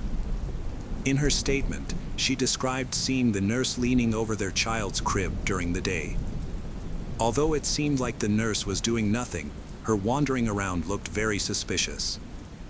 That night, the parents were awakened by a nurse who informed them that their child had suddenly become very ill. When they arrived at the ward, the doctor attempted to resuscitate Baby D, performing life-saving measures repeatedly until he realized the baby had died. This all happened right in front of the baby's mother and father. The investigation revealed that during the night shift, the suspect gave 3 lethal injections to the child. After baby D died, doctors observed an unusual rash on the victim's stomach. Small purple spots that the medical staff could not identify. They were unsure of its significance. Later, this distinctive rash appeared on many victims of the nurse killer. Interestingly, the spots appeared briefly and then vanished completely. One of the victims, known as Baby E, was part of a set of twins, and their mother also testified in court. The twins were diagnosed with a minor illness that required treatment in a medical facility. While the mother was with her husband, she began experiencing contractions 50 kilometers away from the hospital. They rushed to the hospital, where she had a cesarean section, and the newborns were immediately taken to the neonatal department. The mother stayed in the hospital to recover from the surgery. Her husband left for work, and on August 3rd, she went to check on her twin babies to make sure everything was all right. She followed her regular hygiene routine by wiping their heads and necks and changing their diapers. A few hours later, around 9 p.m., she heard her son crying loudly and rushed to his side. When she got there, she noticed blood around his mouth. The nurse responsible for the care of the babies was nearby in the department at that time. It was later determined that the mother almost caught the nurse in the act of trying to harm her baby, which scared the nurse away. However, the mother didn't have enough time to fully comprehend the danger her child was in. The mother screamed for help, prompting another nurse to escort her to the ward to help her calm down. Meanwhile, the baby started to bleed heavily, and the bleeding could not be stopped. The doctors fought to save the baby's life for about an hour, but their efforts were unsuccessful. Similar to previous cases, the baby had a suspicious rash on his body. The attending physician noted the rash recurred around the time of death and commented that he had never seen anything like it before. Determined to uncover the mystery behind these alarming occurrences, the doctor began researching medical reference books. He discovered that the rash was linked to a blockage of the pulmonary artery. This revelation marked a significant turning point for the medical staff, as they were now closer to solving the mysterious deaths of infants in the clinic. During the trial, the doctor admitted that he only fully understood the situation months after the deaths of the children. The doctors at the clinic became increasingly concerned about the cases involving children. It was clear that something troubling was happening, but no one suspected that it could be caused by someone meant to safeguard the children's lives. One doctor, who determined that all the children had suffered from pulmonary embolism, began to investigate further. He soon noticed a troubling pattern. Every time a child died, a nurse named Lucy Letby was on duty and had been seen by the parents before the deaths. It was hard to believe. No one could imagine that someone as kind as Lucy could be responsible for such actions. Lucy Letby was born on January 4, 1990. She grew up in Harris Ford and attended Elston High School and Hartford College. A childhood friend said she was a dedicated student who had wanted to be a nurse since she was a child. Lucy pursued her passion for caring for newborns by studying nursing at the University of Chester. During her studies, she worked as a nurse for 3 years, completing an internship at Liverpool Women's Hospital. The whole family was proud of her high academic achievements and believed that she wanted to help children.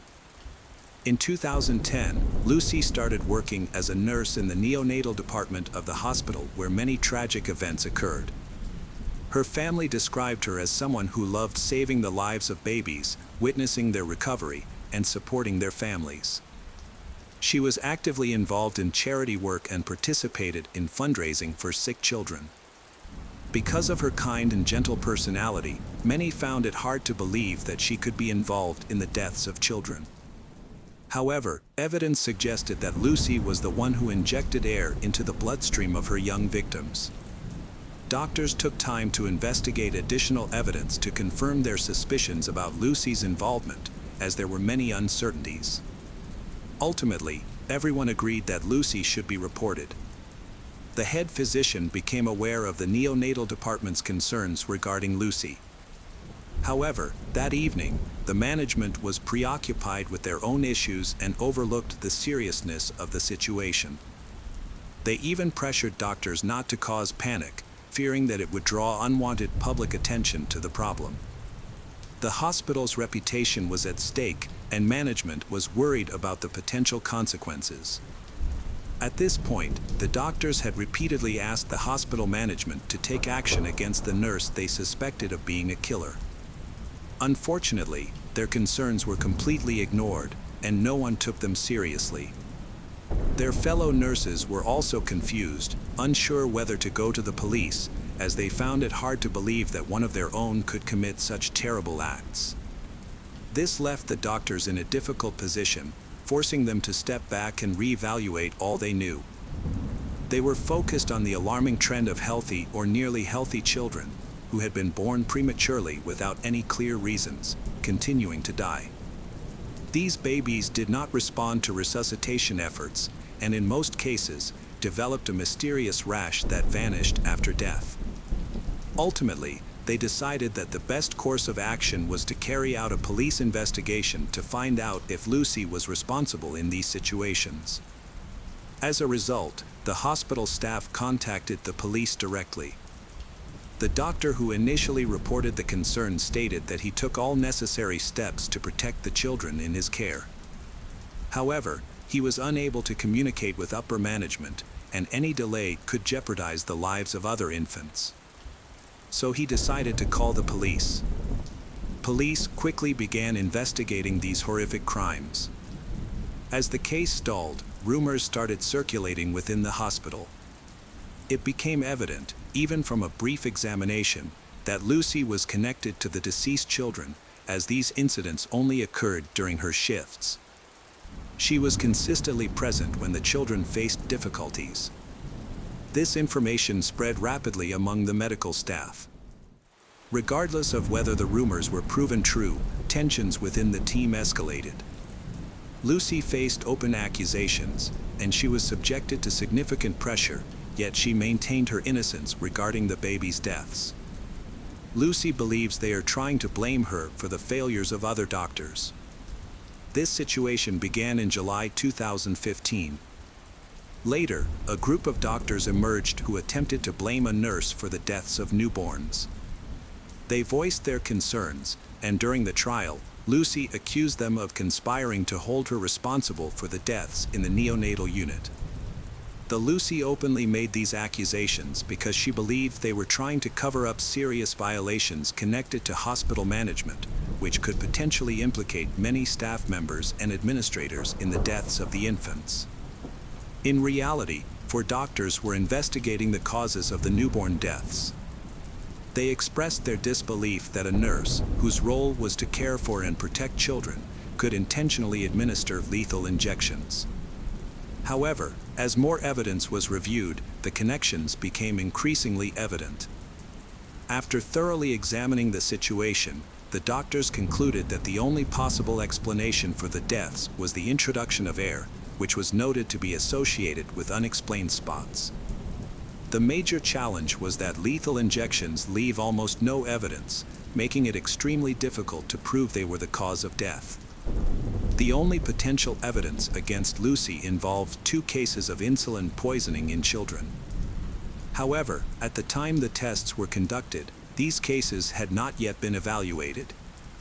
In the past, it was extremely difficult to determine these tests. However, the seriousness of the situation required the doctors and investigators to be diligent in gathering evidence, as it could prove Lucy's guilt in an extremely disturbing crime. They were finally able to obtain blood samples taken 8 months before the trial began. The 2 boys, each from 2 different sets of twins, had been poisoned with insulin. The insulin levels in their blood were significantly higher than normal, and such a high dose could not have been given by mistake, as the medical facility had put safeguards in place to prevent accidental overdose. However, the objects showed abnormal indicators that led to their deaths, which was confirmed through examination of the evidence. These insulin-poisoned children were taken care of by Lucy. Another significant case in the investigation was the death of a child, which was likely the most brutal. This was the same baby who began bleeding heavily, and the mother saw Lucy nearby.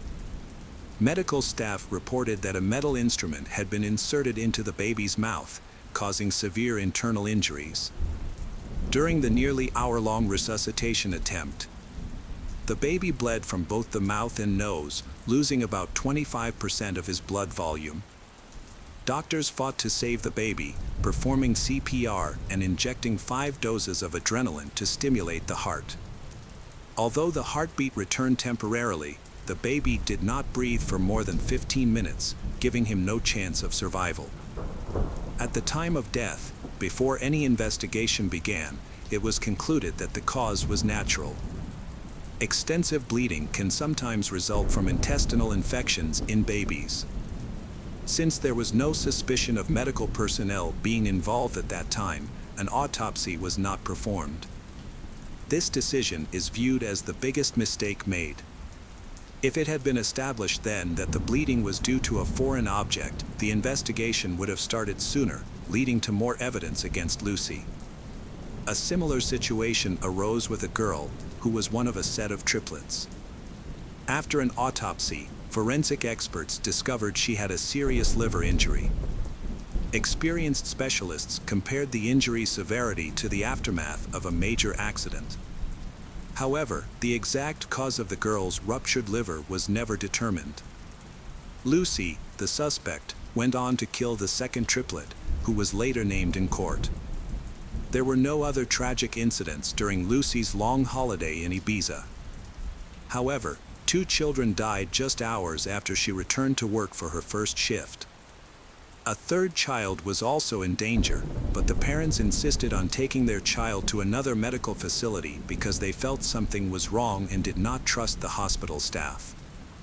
On June 23, 2016, during a separate set of triplet assessments at the trial, a baby was in critical condition with a severely swollen stomach, struggling to breathe. He was placed on a ventilator while numerous staff members, including Lucy, worked frantically around him. The baby's body showed signs of swelling, and his brain was deprived of oxygen for a long time. Doctors worked tirelessly to save him for 17 hours before he passed away.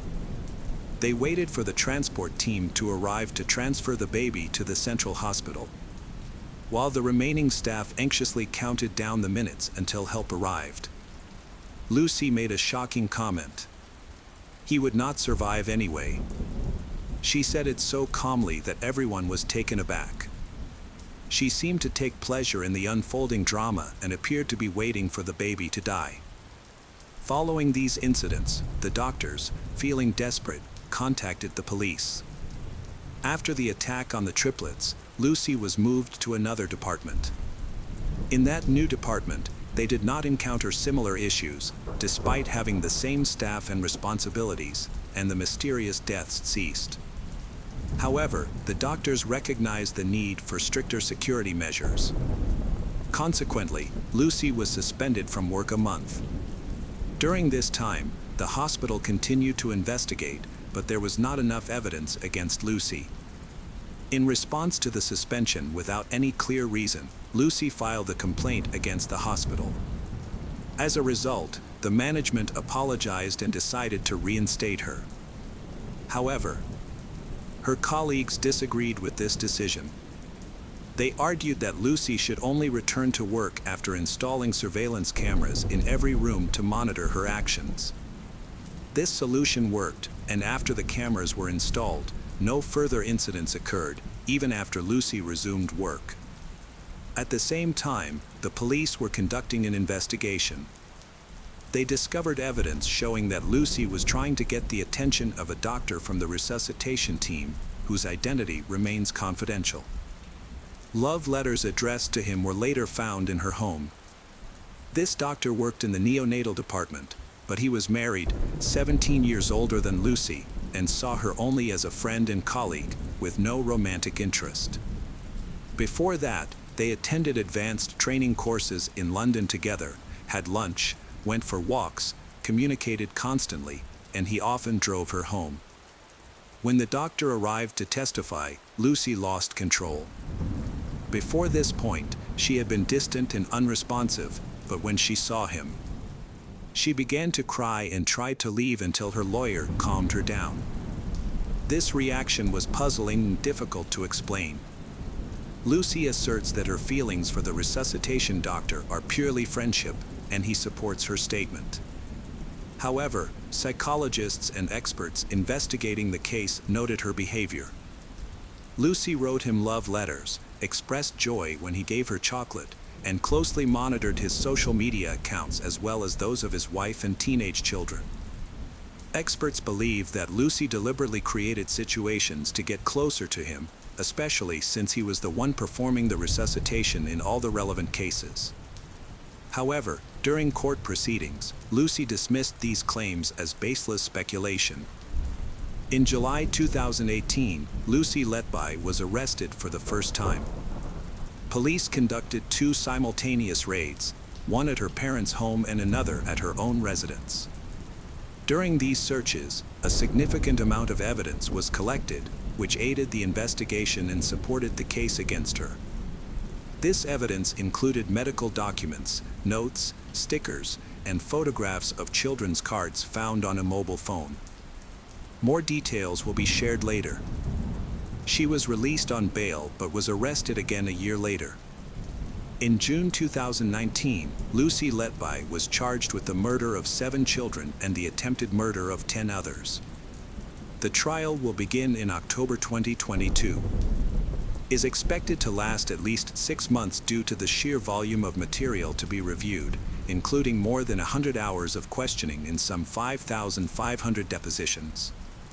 However, there are significant restrictions on sharing information because the case is both complex and sensitive. In particular, the identities of the deceased are being kept secret because of their age. Key pieces of evidence include postcards that Lucy created for the victims' parents, expressing her condolences and posing with them.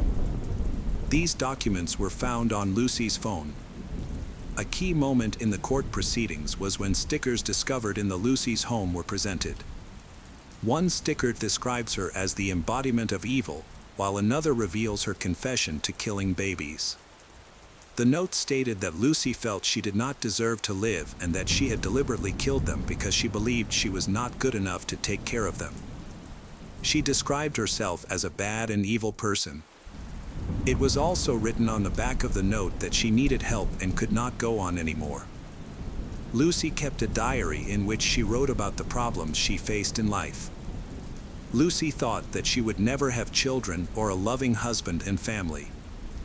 Lucy felt helpless in everything and was often afraid. She expressed her pain in these short notes filled with despair. She cried every day at the same time. Even though she wrote that nothing was wrong, she still felt anxious about her situation. Initially, Lucy was happy to befriend the resuscitation doctor she loved. She detailed their encounter and how he supported her. However, he turned his back on her in early 2018, just before her first arrest. This was when Lucy was suspended from work, which caused her to fall into depression, as her job was her purpose in life. The lawyer argued that these notes did not prove her guilt, especially given the myriad of issues she faced. She was suspended, hospital staff were accusing her of abuse, and her mental state was unstable. She blamed herself for what happened because she felt she did not have enough time to help her young patients. The defense argued that Lucy's notes did not admit to the murders and suggested that she was only indirectly involved. The prosecution presented a note containing the names of the triplets who were victims of Lucy's attack as evidence. The note included names, birth dates, expressions of regret, and phrases that implied she was involved in the tragedy.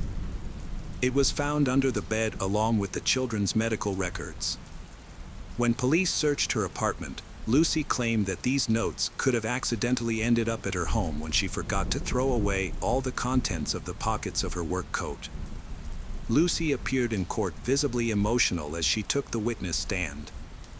She expressed her devastation over being suspended from her job, which had been incredibly important to her.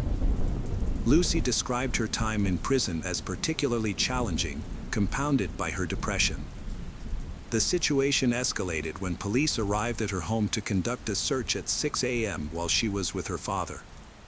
Being accused of multiple child murders was a complete shock to her. She was released on bail 3 days after her arrest, but in 2019, she faced a second arrest. Lucy stated that these experiences left a lasting impact on her life, making her fearful of loud noises and heightening her sensitivity to stimuli. A prison psychologist later diagnosed her with post-traumatic stress disorder. The trial made everything worse for the Lucy. She had to travel an hour and a half to the courtroom and was only returned to her cell around 7 p.m., which was exhausting for her. She often refused to attend court hearings in front of the families of the murdered children, which the victims' parents found disrespectful. In court, the Lucy expressed that she was going through a tough time filled with discrimination and accusations. She also lost her cherished job, which affected her deeply. The pressure was overwhelming, especially with the possibility of losing her freedom and never getting married. At times, she felt completely helpless during this difficult period. She began to experience mental health challenges due to increasing pressures and difficulties. According to Lucy, she started her career at a medical institution in 2010 as a full-time qualified nurse, caring for 3 to 4 babies in her unit. To enhance her skills, she participated in special training courses and continually pursued additional education to improve her knowledge. Ultimately, Lucy earned the qualification of a mentor, which is a notable achievement for a nurse in her field. Lucy loved her job and enjoyed learning new skills to improve her abilities. In the spring of 2015, she completed a 6-month course in Liverpool, which enabled her to work with babies and children coming from intensive care. She took great pride in her work and would not trade her position for anything. From June 2015 to June 2016, Lucy continued to work in the same department. During this time, several critically ill patients were admitted to the hospital simultaneously. The complex needs of the children included serious conditions, such as blood clotting disorders. Lucy worked incredibly hard, accumulating many overtime hours. She dedicated all her free time to her job, which took a toll on her, leaving her completely exhausted by her daily responsibilities. In 2015, one of the children sadly passed away. This was a challenging moment for Lucy, but she felt supported by her colleagues, who encouraged one another as best they could. Although this incident was likely not her fault, Lucy appreciated how it brought the entire team together, and she wished to experience that sense of unity again. The situation was complicated by many controversial aspects. The prosecution thoroughly investigated and gathered information about children's deaths in the hospital over a 6-year period, starting from when the staff filed a complaint. Throughout this time, Lucy was seen as a skilled and competent nurse with a strong work ethic. She was highly regarded as a specialist, making it hard to believe she could be involved in the deaths. The investigation gathered strong evidence that pointed to her guilt in the horrific murders committed by the nurse. It is noteworthy that she acted completely openly. The jury took 22 days to deliberate before finding her guilty of murdering 7 babies and attempting to murder 10 others. However, thanks to media coverage, she became known as the most brutal child killer in British history. On August 21, 2023, Lucy Letby was sentenced to life in prison without the possibility of parole, the harshest penalty available under UK law. She is the 4th woman in the history of the UK to receive such a sentence.